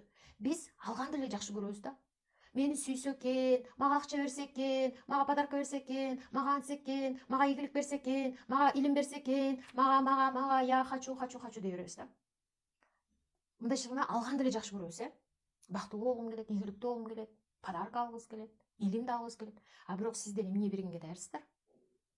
Кандай баасын бересиздер? Мисалы ошол нерсени алыш үчүн эмне бергенге даярсыздар? Мисалы мына азыр сиздер бул марафонго келдиңер, ушул устазалар сиздерге намаз үйрөтүш үчүн, устазалар 4-төн, 5-тен, 3-төн, 2-ден балдары бар. Сиздерде эле оокаты бар, сиздерде эле оокаты бар, жумушу бар, толтура иши бар, алар дагы жетишпей жанталашып, буяка тамак жасашым керек, күйөөм урушат, муну кылышым керек, ага да жетишим керек деп жанталашып атышат. Аларга да ошол эле. Бирок сиздер ушул мына устазалар атайын убакыт бөлдү. Убактысы үчүн мисалы сиздер ошону үйрөнөйүн деп бир 200 сом төлөдүңүздөр мисалы да, баасын берилип атат. Эми ошондой эле биз динде дагы үйрөтүп кеткен экен, бейиштин баасы. Кыямат күндө Аллахтын алдына мындай жарык жүзүбүз менен барыш үчүн баасын беришибиз керек экен. Мисалы кабырыбыз нурлуу болуш үчүн баасын беришибиз керек экен. Жана анын баасы кандай берилет, уже эле пайгамбарыбыз бизге үйрөтүп, хадис менен том китептер бар го, үйрөтүп кетти. Биз жөн гана ошол хадистерди алып, ошолорго амал кылып, Куранда айтылган нерселерге амал кылсак эле болду экен да, алат экенбиз да. Мисалы мына айтып атат пайгамбарыбыз, бейишке кириш үчүн, тозоктон кутулуш үчүн 5 мал намазыбызды окушубуз керек экен, асыр намазын окуш керек экен, баамдат намаз. Мына баасын берип атабыз. Мисалы кабырыбыз нурлуу болуш үчүн эмне кылышыбыз керек? Кандай баасын төлөшүбүз керек? Кандай акча төлөнүш керек? Табарак сүрөсүн окуш керек. Табарак сүрөсү, мына бул баасы. Табарак сүрөсүн окушубуз керек, андан башка көп нерсе бар. Көп нерсе. И баардыгын пайгамбарыбыз биз уже ачык үйрөтүп кеткен. Мисалы бизге загадка болуп аткан жери жок. Бейишке кириш үчүн эмне кылышыбыз керек? Аллахтын жүзүн көрүш үчүн эмне кылышыбыз керек? Биз кабырыбыз нурлуу кенен бейиштегидей болуш үчүн эмне кылышыбыз керек деп биз азыр гадайт эткен жокпуз. Баарын уже по полочкам бизге үйрөтүп кеткен. Мынаны жасайсың, бул баасы. Анан сага мындай берилет. Мисалы бейиште, көбүңүздөр билесиздер болуш керек, бейиште ичинен тышы, тышынан ичи көрүнгөн дворец берилет. Эмнени кылсаңар?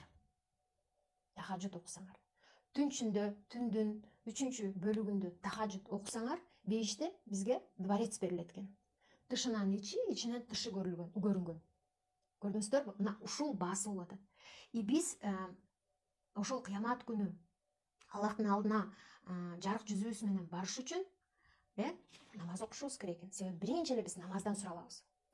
Кыямат күнү пайгамбарыбыз өзүнүн үммөтүн, мисалы сизди тааныш үчүн сиз эмне кылышыңыз керек? Пайгамбарыбыздын сүннөтүн аткарып, пайгамбарыбызга салават айтышыбыз керек. Себеби биз канчалык пайгамбарыбызга көп салават айткан сайын, ошону периштелер пайгамбарыбызга жеткирип турат. Жана пайгамбарыбызга биздин үнүбүз кулагына сиңет. Жана кыямат күнү пайгамбарыбыз өзүнүн үммөтүн тааныйт. Билесиздер, эгер биз пайгамбарыбыздын сүннөтүнө көп амал кылып жүргөн болсок, пайгамбарыбыздын хадисине амал кылып жүргөн болсок, пайгамбарыбыздынга салават жолдоп жүргөн болсок, салават көп жолдой турган болсок, пайгамбарыбыздын шапаатына ээ болобуз. Кыямат күнү уже пайгамбарыбыз өзү уже ошондой топко кошуп, бизге уже шапаат кылат, бизди тааныйт уже. Көрдүңүздөрбү? Каусар суусунан ким иче алат? Ошол пайгамбарыбызды жолдогон адам. Пайгамбарыбызга салават, бул баасы. Эми суроо бериңиздер. Эмнени бергенге даярмын? Мен ошол нерсени эмнени бергенге даярмын? Аллах Таала бизге 24 саат убакыт берди. Ошонун канчасын бөлгөнгө даярмын? Баланс болуш керек. Ар бир нерседе бактылуулукка жеткибиз келеби? Демек баасын бер. Мисалы азыр ооруп атасыздарбы? Пайгамбарыбыздын хадиси бар. Адамдан бале, оору, кырсык, даже өлүм, алдыда өлүм турса, ошол өлүмдү узартуучу эмне бар? Кандай баасы бар? Ошол өлүм даже тагдырда жазылган болсо, ошол адам барып садака кылган болсо, мейли акчалай болобу, мейли башка болобу, садака кылса, ошол даже өлүмү узарат экен. Өлбөй тагдырында жазылган өлүмү узарат экен. Караңыздарчы, ушунчалык бузганга чейин, ушунчалык адамдын алдыдагы кырсыктан, баледен, проблемадан сакталып кала турган нерселер. Мына кыйналып атасыңар, ийгиликке жете албай атасыңар, баасын бергиле. Кантип суроо бергиле? Кантип мен баасын бере алам? Любой ийгиликке биз баасын беришибиз керек. Эгер бизге бирдемке келбей атса жашообузга, ала албай эле кыйналып эле ыйлап атсак, демек сен берген жоксуң. Жашоо баланста. Аллах Таала бардык нерсени баланста кылган. Эгер бизге жашообузга бирдемке келбей атса, значит мен бирдемке бербей атам. Биз кечке эле хочу деп эле ала бербейбиз да. Постоянно берүү алуу бул баланста болуш керек. Эгер кайсы бир жерден кыйналып жете албай атсаң, бергиле. Ар бир жерде ошол себептен кыздар сиздерге бүгүн тапшырма садака бериңиздер. Ушул марафонго келдиңиздер, садака бериңиздер. Просто эле аркасынан күтпөй, мисалы мындайда ниетиңерди оңдогула. Биринчи ниетиңерди оңдогула. Себеби кээ бирөө Куран окуганга да мындай келип алышат да. Мен күйөөм урушуп атат, же болбосо күйөөмө жагалданайын деп. Ушундай сыяктуу бир туура эмес. Эмнени ойлонуп атканын түшүнбөйсүң да, мисалы да. Азыр ким ошентип келген болсо, мен намазга кирдим, себеби күйөөм урушуп атат, күйөөм окуу деп атат, подружкаларым окуу деп атат, же болбосо менин компаниямда баары намаз окуйт экен деп мындай неосознанно келип алган адам, бул өзүнүн эле кыйнап аткан адам. Ошол себептен биринчи өзүңөргө жазгылачы, өзүңөргө ушу суроону бергилечи. Эмне максатта келдим? Марафонго эмне максатта келдим? Анан жазгыла, жазгыла, по полочкам жазгыла. Мен Аллахтын ыраазылыгына жетким келип атат. Мен муну үйрөнгүм келип атат. Мен хиджаб кийгим келип атат. Ушул марафондо хиджаб киемин, ушул марафондо 5 мал намазымды тургузамын, окуймун, үйрөнөмүн деп конкретный максаттарды койсоңор, ниетиңердин баарын аныктап алсаңар, ошону толугу менен аласыңар. Толугу менен ошо 14 күндөн ошону алып чыгасыңар. Ниет катуу коюлуш керек. Ошого өзүңөргө жазып, мына азыр эфирге жазып чыккыла. Мен мына намазымды тургузамын. Мен 5 мал намазга өтөмүн, окуймун. Мен Аллахты ыраазы кыламын. Анан Аллах Тааладан эгер кыйналып дагы деле ичиңерде, анын баарын кыйналып калбаймынбы? Аны окусам, 5 малдын баарына кыйналып калбайм. Кантип үйрөнөм? Мен зейним аста, мен анын баарын жаттай албай калсамчы? Деген сыяктуу толтура бир ойлор келет. Ошолордун баарына просто эле таваккалту алаллах кылып туруп, мен жаттай алам. Аллах мага жардам берет. Мен канча болсо да аракетимди кылам, убакыт бөлөм, жан талашып алдыга кылам деңиздер. Биринчи ниет кылыңыздар. Биринчи ушул туура ниет менен башталган иш, бул уже мындайда даже баштала электе эле кадам таштай элексиңер. Негизи биринчи сабак эртең кирет, кадам таштай элексиңер, бирок бүгүн ниет коюп, туура ниетиңерди тетрадка жазып кыла болду. Силер уже баштай электе эле уже соуда жазылат, иншалла. И силер баштай электе эле уже аягы анык болот. Себеби ошондой иннамал амалу биниет деген, уже эле ушул амал пайгамбарыбыз уже айткан, чечилген. Ниетиңе жараша уже жемиши. Ниетиңе жараша уже жемишин аласың. Кыла албайм деп башында ыргылжың болуп аткан адамдыкы болду, ал аягы ушул уже билсеңер болот. Ушу ниетиңерден. Ошол себептен азыр ниетиңер туура эмес, кайненем окуу деп атат, ата энем урушуп атат, окуу деп атат, күйөөм окуйт, ошон үчүн окуйм, деген. Кээ бирөө даже мынтет, проблемасы башына түштү, Аллах Тааланы эстеди, даже ушундай условия менен келет да, кээ бирөөчү условия коет. Мен ушул проблемамды чечип бер, а мен намаз окуйм. Мен ушундай билбейм кандайдыр бир жеринде проблема пайда болду, аябай оор акыбалга түшүп калды. Анан Аллахым, мен намаз окуйм, ушунумду чечип бер. Мен ушул Куран үйрөнөм, мен ушунумду чечип бер деген бул вообще туура эмес. Бул условия койгон туура эмес. Намаз биринчи Аллахка эмес, бизге керек. Бизге керек жанагы бейишке чыгыш үчүн, бизге керек. Ошол себептен эч кандай условия койбош үчүн. Просто осознанно киришүү керек экен да. Осознавать, мындай терең түшүнүү менен кириш керек. Эмнеге окуйм деп атам? Анан мындай адамдар кандай болот? Баягы 2-3 жылдан кийин проблемасы кеткенден кийин, проблеманы унуткандан кийин анан эмне болуп баштайт? Ибадаты да калып баштайт, намазы да калып баштайт. Мисалы күйөөсү менен урушуп кетсе, намазын да таштап салат. Же болбосо билбейм, чоңойот, ата энесинен бөлүнгөндөн кийин намазын таштап салат. Же ал компаниясы менен бүтүп башка компанияга киргенден кийин ошол башка компанияны ичип кете берет. Потому что анын өзүнүн баалуулуктары жок, түшүнүгү терең жок. Вообще эмнеге баштап атам мен? Ошол себептен өзүңөр биринчи түшүнүшүңөр керек, бул жака эмнеге келип атам. Ошого бул эфирде азыр түшүндүрүп берип атам да. Эмнеге, каяктан келип атабыз өзүбүз? Каяка барышыбыз керек? Эмне үчүн? Эмнеге жеткибиз келип атат? Биздин максат бул дүйнөдө эле бактылуу болуп калыш эмес. Биздин максат эки дүйнөдө бактылуу болуш, А эки дүйнөнүн бактылуулугу мына ушул Аллах Тааланы өкүмүн аткаруу менен келет. А эгер даже жашооңорго проблема келип атса, значит Аллах Таала сизди сүйүп атат. Сиздин даражаңызды көтөрүп атат. Пайгамбарыбыздын мындай хадиси бар. Бейиште ушундай бийик даража бар дейт. Ал даражага адам ибадат менен жетпейт дейт. Канча ибадат кылбасын, ал даражага ибадат менен жетпейт дейт. Бирок ал даражага жетет дейт. Мен пендеме ушундай кыйынчылык берем дейт. Ушунчалык мындай кыйындык берем дейт. Ошол кыйындык менден келди деп, Аллах Тааладан келди деп сабыр кылып, наалыбастан ошол кыйынчылыктан өтсө дейт, ошол адамга берем дейт. Көрүңүздөр, демек, эгер сиз намаз окуп, баарын аткарып, бирок жашооңузда кыйынчылык болуп атса, демек Аллах Таала сизди сүйөт жана даражаңызды көтөрүп атат деген сөз. Ошол себептен биз осознанно киришибиз, осознанно окуш, Азыр намаз окуп атканда, намаз кирип атканда да мен намаз окуп атам деп.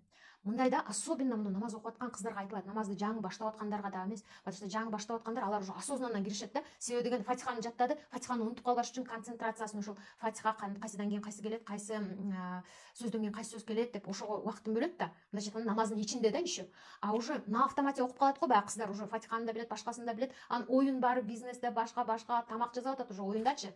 Вот алар уже тил сүйлөй берет, намаз кете берет автоматтык түрдөчү. Анан оюнда башка эле нерсени ойлоп атат. Ошол себептен даже мол намаз окуп аткан кыздарга даже көбүнчө айтылат. Потому что уже баарын жаттап алгандан кийин алар намаздын тышында жүрүп калышат да, ичинде эмес, тышында жүрүп калат. Ошол себептен биз өзүбүздү, бул азыр өзүмө да эскертүү, сиздерге да эскертүү, биз толугу менен ушул эмне үчүн окуп атабыз, ким үчүн окуп атабыз, осознанно окуганга аракет кылгыла. Мен даже азыр шамды окуганда дагы сиздерге ушул эфирде өтөм деп, шамды окуп атканда да көрсөздөр сиздерге атайын ушул өтөм деп ушул сабакка чыктым. Кадимкиде уже бул эскертүү деген жакшы нерсе экен да, көрсөчү. Мен сиздерге азыр эскертем деп, уже өзүмдүн шам намазымды осознанно окуганга аракет кылып атам, кыздар. А так, эгер биз мынтип токтолуп, өзүбүзгө суроо берип, каяка баратам, эмнеге кылып атам, Аллахтын ыраазылыгын тапкым келип атат да деп просто токтоп өзүбүздү мындай осознавать этип түшүнүккө келтирбесекчи, биз ушундай автомат менен жүрө берет экенбиз да. Жан талаш мындай болуш керек экен да, кыздар. Биз намазды бөлүштүргөндө дагы намазга карап жумушубузду бөлүштүрүшүбүз керек экен. Мисалы биз мындай бөлүштүрөбүз да, карасаңар. Жумушубузду жанталашып, жумушубузду кылып атабыз, анан намаздын убактысы келип калды. Кой бат-баттан окуй коеюн. Бат-баттан барып азыр 2 мүнөттө, 3 мүнөттө, 5 мүнөттө бүтүрүп келе калайын. Жанталашып барып бүтүрүп окуп келе калабыз, А наоборот болуш керек экен. Ошол ишибизди жанталашкыла, бирок именно намазга келгенде осознанно киришүү. Даже жумушубузду ошо намазга карата бөлүштүрүшүбүз керек. Мисалы, конок чакырып атабызбы, башка бир жерге конок баратабызбы, бир жумуш кылайлы деп атабызбы, биз намазыбызга, намазым каза болуп калбайбы, намазымдын убакыты өтүп кетпейби, мен мисалы ушул базарга барсам ушул намазым өтүп кетпейби деп ошого карата, мисалы, конок чакырып калсам ошол намаздын убактына туш келип калып, анан өткөзүп албаймынбы деп, наоборот, намазга карата бөлүштүрүшүбүз керек. Биринчи намаз, анан калганы. А биз эмне кылып атабыз? Биринчи өзүбүздүн башка жумуштарыбызды коюп койгонбуз, намазды бат-баттан окуй калыш керек экинчи планга. А наоборот, биз биринчи планга намаз, анан экинчи планга башка жумуштарды. Осознанно киргенди аракет кылышыбыз керек экен. Жаздыңыздар, бул сиздерге тапшырма. Биринчи ниетиңиздерди аныктаңыздар. Экинчи садака бериңиздер. Просто эле Аллах ыраазычылыгы үчүн деп садака бериңиздер. Негизи эле жашооңуздарда эмнени баштабагыла, намазбы, башка ишпи, эмнени баштабагыла, даже мындай диний иш эмес, башка эле бир жумуш, башка эле иш болсо Аллах тааланы аралаштыргыла, садака бергиле, Аллах тааладан анан дуа кылгыла, 2 рекет хажет намазын окуп. Эгер намаз окуганды билбесеңер, хотя бы жөн эле колуңарды жайып, Аллахым, ушул мен сенин ыраазылыгың үчүн ушул марафонго катышып жатам. Ушул марафонду мен үчүн эки дүйнөдө бир жемиш алып келе тургандай кыла көр, зээнимди ача көр. Ушул жерде берилген бүт тапшырмаларды, сүрөлөрдү оңой жаттайын, ушул жерде берилген ар бир намаздын рүкүндөрүн оңой үйрөнүп алайын. Жана ушул намазыма бекем кыла көр. Аллахым, мен алсызмын, мага жардам бере көр, деп өзүңөргө дуа кылып, биринчи Аллах тааладан ыйлап дуа кылып, Аллахым, сен өзүң баштай көр. Жүрөктөрдү башкаруучу өзүңсүң. Менин жүрөгүмдү өзүңдүн жолуңа сала көр, мага хидаят бере көр деп өзүңөргө ыйлап дуа кылгыла. Өзүңөргө дуа кылгыла. Айша энебиз, Фатима энебиз, алар намазга турганда кандай ыйлашкан, эмелери, жай намаздары сууланып калган былчылдап. Караңыздарчы. Биз намазга турган сайын азыр биздин жүрөгүбүз карайып кетет экен, биз намазды ошону жанталашып на автомате окуп, даже ыйлаганды да ойлобой калат экен адам. А жок, биз өзүбүздү ушинтип кайта алып келип турушубуз керек экен, кайта өзүбүздү токтотуп, өзүбүздү өзүбүзгө келтирип, эмнеге кылып атам деп. Анан ушу намазыбызды ыйлап окусак, бул өтө бизге даража берет экен, бизге даража берет экен. Кыямат күнү ий бейишикте бизге даража берилет экен. Биринчи ушуну кылгыла кыздар. Эртең сабак эртең башталат. Сабакка киришпестен алдын туура ниет кылгыла. Эгер жанагындай кыйшык туура эмес ниетиңер бар болсо, баарын оңдогула. Экинчи, садака бергиле. Эртең буюрса сабак 1:30 болот, биринчи сабак. Ошого чейин ниет кылып, садака берип, эмне нерсеңиздер бар бере бергиле. Аллах тааладан үчүнчү дуа кылгыла. Төртүнчүдөн баардык жана даярдап кой дегендин баарын даярдаңыздар. Анан осознанно киришкенге аракет кылыңыздар.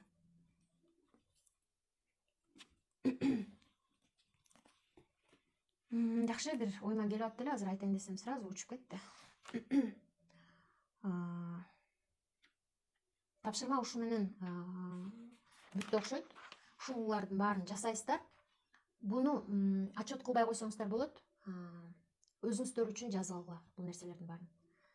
Анан уже эртең сабак башталат го, биринчи сабак башталгандан кийин аларды уже отчет кыласыздар. Группага аларды уже бүт отчет кыласыздар. Азыр жабык группада бүт сабактын кандай тартипте өтөт, анан таанышуу болот. Ошо таанышып, өзүңүздөрдү жазып, канча жаштасыз, атыңызды, каяктан кошулуп атасыз, анан бири-бириңерге дуа кылып койгулачы. Ошол постто эле, ошо таанышуу постунда эле просто бири-бириңерге дуа кылып койгула. Себеби силердин дуаңарды амин дейт, өзүнө берсин дейт. Периштелер амин дейт, өзүнө берсин дейт.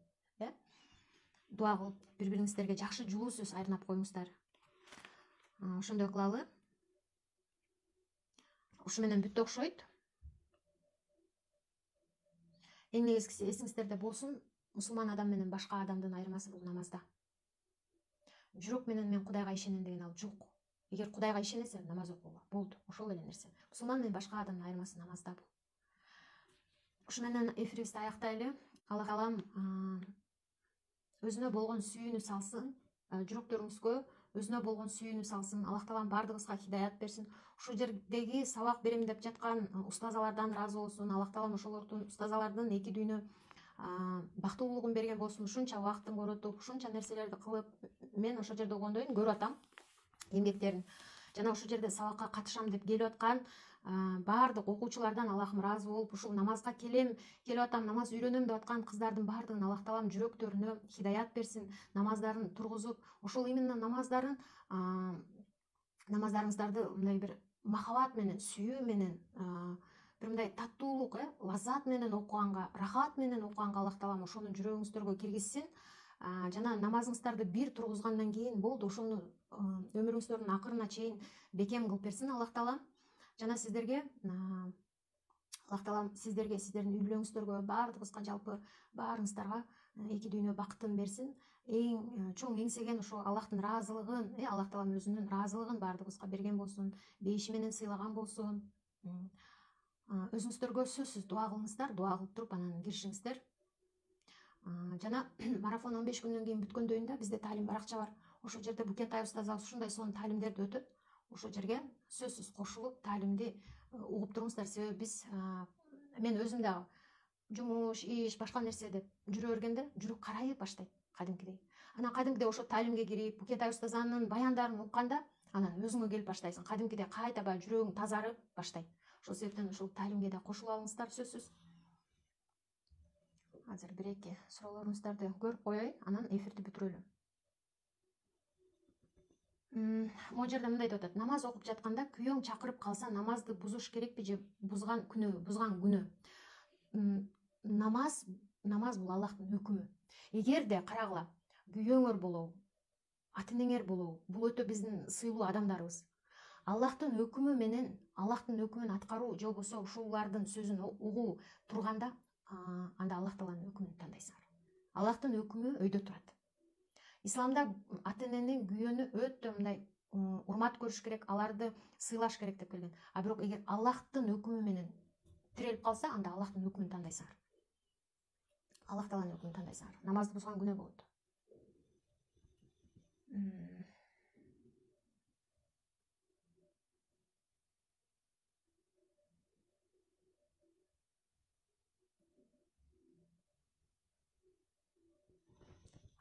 Аллахым сиздерден да ыраазы болгон болсун.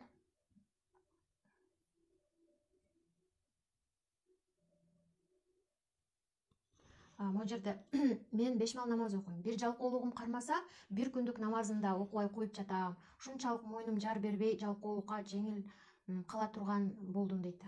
Негизи жалкоолук деген нерсе жок кыздар.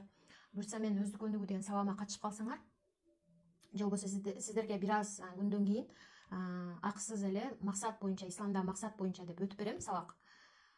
Бул баракчада эмес, өздүк өнүгүү баракчада өтүп берем. Иншалла ошол жака катышыңыздар. Андан өздүк өнүгүү сабагында түшүнөсүңөр, жалкоолук деген ал нерсе жок адамда.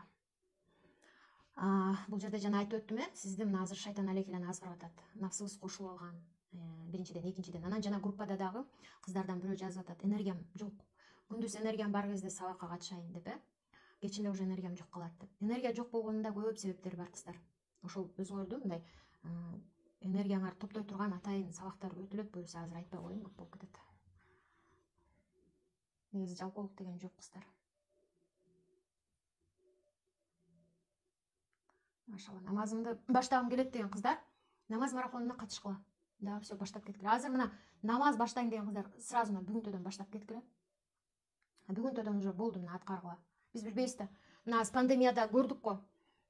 Мисалы биз ойлойбуз, бир 80 жашка чейин жашайбыз, 100 жашка чейин. Мына пандемияда көрдүк го, 20 жаштагы, 15 жаштагы, 25 жаштагы ойлобогон жерден канчалаган адамдар бул дүйнөдөн каза болуп кетип калды. Ошол себептен биз билбейбиз да.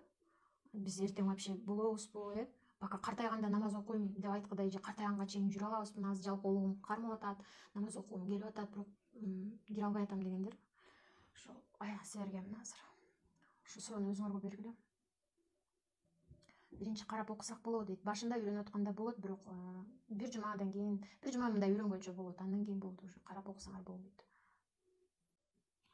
Мен салонда иштеп жүргөндө окуучумун. Тырмак жасай албай калат экенмин, кирпик кылдыра албай калам, анан деп коркчумун. Мына молодец. Вот. Мен жана айтканымды көрдүм, бул жерде жазып атат кыздар. Вот өзүнүн проблемасын жазып атат. Вот эмне себептен намаз окуй албай калам? Потому что кыздардын көбүнчөсү ошол да. Ушундук кылып кирпик жасатат, ушундук кылып макияжды коет, анан аны көп акчага кылдыртат да, эртең менен барып көп акчага кылдыртат. Анан ошол акча эми на ветер кетип калабы? 2000 сомго макияжды жасатат да, аны түштө пешинде окуш керек. Макияжым бузулуп калат, кой аны окуй турайын дейт да. Бул билимдин жоктуктан, жеңил ойлуулуктан, түшүндүңүздөр, Анан мен салондо иштеп жүргөндө коркчумун, тырмак жасай албай калат экенмин. Вот лак кое албай калат экенмин деп. Кирпик кылдыра албай каламбы? Анан деп коркчумун. Ойлоп көрсөм, ошол тырмак, кирпик мени кыйын сурактан сактабайт экен. Мына көрдүңүздөрбү? Караңыздарчы, бир кичинекей нерседен просто эле ошого кирип алып эле, эми тырмак жасай албай каламбы? Лак кое албай калам. Кирпик чаптай албай калам. Макияжымды жуушум керек. Ошон үчүн мен үйгө барганда каза кылып окуйм дегендер канча? Кандай бир шайтан бизди азгырат, Аллахым. Аллах сактасын, Мындай да ыйманы аздарды ушундай нерселер менен азгырат. То есть чоңураак нерсе менен. Адам өзүнүн баягындай акылы менен түшүнө албай аткан нерселер менен азгырат да. Мисалы азыр сиздер күлбөңүздөр. Ушу тырмак үчүн да, макияж үчүн да кээ бир аялдар күлүшү мүмкүн да. Ал аялдарды күлүп аткан аялдарды мисалы да ошол даражасы бир аз түшүнүккө келгендерди аларды шайтан андан чоң нерсе менен азгырат. Аларды өздөрү даже түшүнбөй эле эмне менен азгырып атканын. Ошол себептен биз өзүбүзгө суроо беришибиз керек. Эмне нерседен мен намазымды токтотуп атам, калтырып атам, убагында окуй албай атам, каза кылып атам. Биринчи баамдатты окуп турса болбойт. Биринчи баамдатты окуп турса болбойт кыздар. Эгерде бул жакта пайгамбарыбыз Аллах Таала 5 мал намаз фарз деп өкүм берип атса, эч ким акысы жок. Бир мал окусаң болот дегенчи. Бирок алымдар ушул мындай бул адам ыйманы аз, сынып калбасын. Макул эми алтыным деп эркелетип, бүгүн биринчи намазыңды оку баамдатыңды, эртең 5-ти кош, 3-чү күнү асырды кош деп эркелетет да. Мындай хикмат менен жеткирип. Бирок бул сиздер өзүңүздөргө мындай күнөө топтоп атасыздар. Түшүнөсүздөр да, намазды каза кылуу менен күнөө, чоң күнөө. Бирок адам хотя бы ошентип баягындай кичинекей баланы эркелеткенде, ооба болот алтыным, бирөөсүн оку, анан эртең экинчисине кир деп алдайт да. Бир ай окуп тур, анан 2 айдан кийин 5 малына кир деп. Негизи андай эмес. Мына бул марафондо 5 малды үйрөнгүлө да, 5 малга киргиле. Себеби толук мүмкүнчүлүк сиздерге түзүлөт. Мен дубага өтө ишенем дейт. 4 жыл мурда чогуу иштешкен жердешим. Машалла. Алхамдулилlah, что я попала сюда, к вам сегодня. Душа и сердце трепещет. Машалла, полностью. Башка жакка ишке чыгып кетсе экен. Дейт элем баарын иштен айдап койдум. Айлыгын жогорулатып койгон Аллах улук. Намазды. Ооба, мына аялдар дагы мындай кичине эмерек болуш керек экен да, ушул жагынанчы. Мисалы, шайтан күйөөсүн же аялын азгырат да. Мисалы, күйөөсү деле баягындай туура эмес иштерге, мына кызча жазып атпайбы, туура эмес иштерге багытталып, эми мындай кыла берейинчи деп, эми аз кыла берейинчи дейт да. Ошону менен сазга батып кеткенин билбейт да. Эми аз эле, бир аз эле мындай кредит алып коеюн, бир аз эле, азыр эле бир аз деп күнөөдөп атып, күнөөнү пока что ушул жакшы нерсени кылганга чейин бир аз убакытчалык деп атып, ломбардтан алып турайын, кредит алып турайын деген сыяктуу иштерди кылып анан сазга батырып таштайт экен. Күн албетте кыздар тармагыла баарыңарды кыйналып коеюн, бирок мындай жүргүзүп өтүп атам.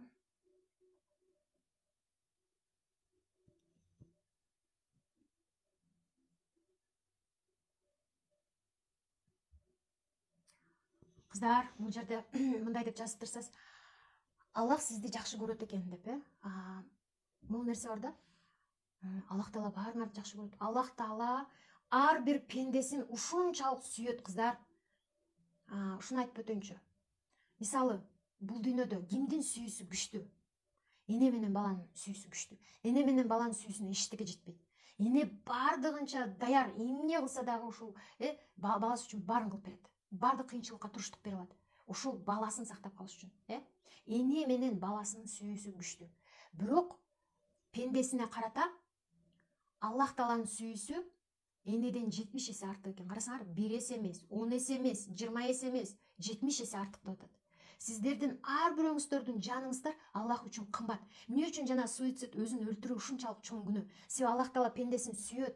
Аллах Таала пендесин сүйөт. Ошол өттү берди. Мына адашып кетпеш, мына жол менен эле кетчи, нону эле аткарчы, ноого тийишпечи. Нону тийишсең, мисалы да, чочконун этин жесең же арак тийишсең, мындай элдерге шерменде болосуң. Мисалы, аракты ичип алып, өзүн билбей калып шерменде болот. Жанагындай зина, башка нерселерди тыйып салды. Себеби өзү шерменде болот. Себеби адам өзүнүн аброю түшөт. Эми ошол өзүң шерменде болбош үчүн, адам өзүн өзү баягы саска тыгып салбаш үчүн просто эле тыйып койду го. Эми ошол тыйылган нерсесинен тыйылып эле кыл деген нерсесин, өкүмдөрүн кыла турган болсок, ушул жолду мындай түзгете алат экенбиз да. Аллах Таала ушунчалык сүйөт, бизге просто эле жолду көрсөттү да. Кантип биз мына бейишке жете алабыз, кантип биз Аллахтын ыраазылыгын таба алабыз, кантип биз баягында айбанын кебетесине келип калбаш үчүн бизге жолду көрсөтүп берди. Аллах Таала силерди сүйөт. Аллах Таала баарыбызды сүйөт. Аллах Таала бардык пендесин сүйөт. Ошол ар бир пендесинин жаны кымбат. Ушунчалык жаны кымбат, бул боюнча канча деген хадис бар. Бул боюнча целый бап бар. Эгер адам өзүн баягындай өзүн өлтүрүү боюнча жөн эле ой кетсе, канчалык күнөө алат. Жөн эле оюнда мен мындай баягындай суицид, башка нерселер кылып атпайм. Мына канчалык биздин көңүлүбүзгө карайт. Ушунчалык пендесин жакшы көрөт. Себебиден Аллах Таала өзү сүйүү менен, өзүнүн колу менен өзү жараткан. Мисалы, күндү, айды, жерди, башка нерселерди кун фаякун бол деди, болуп калды. Просто эле болсун деди, болуп калды. Бирок Аллах Таала адамды жаратып атканда ушунчалык сүйүүсүн салып туруп өзү колу менен жараткан, өзү жасап жараткан. ар бириңиздерди сүйөт, ар бириңиздерди сүйөт.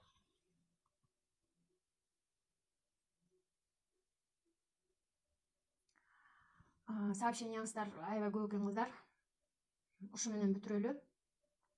Аллахым баарыңыздардан ыраазы болгон болсун. Ушунча чыдап мен менен кошуп мына 2 сааттан ашкан экен.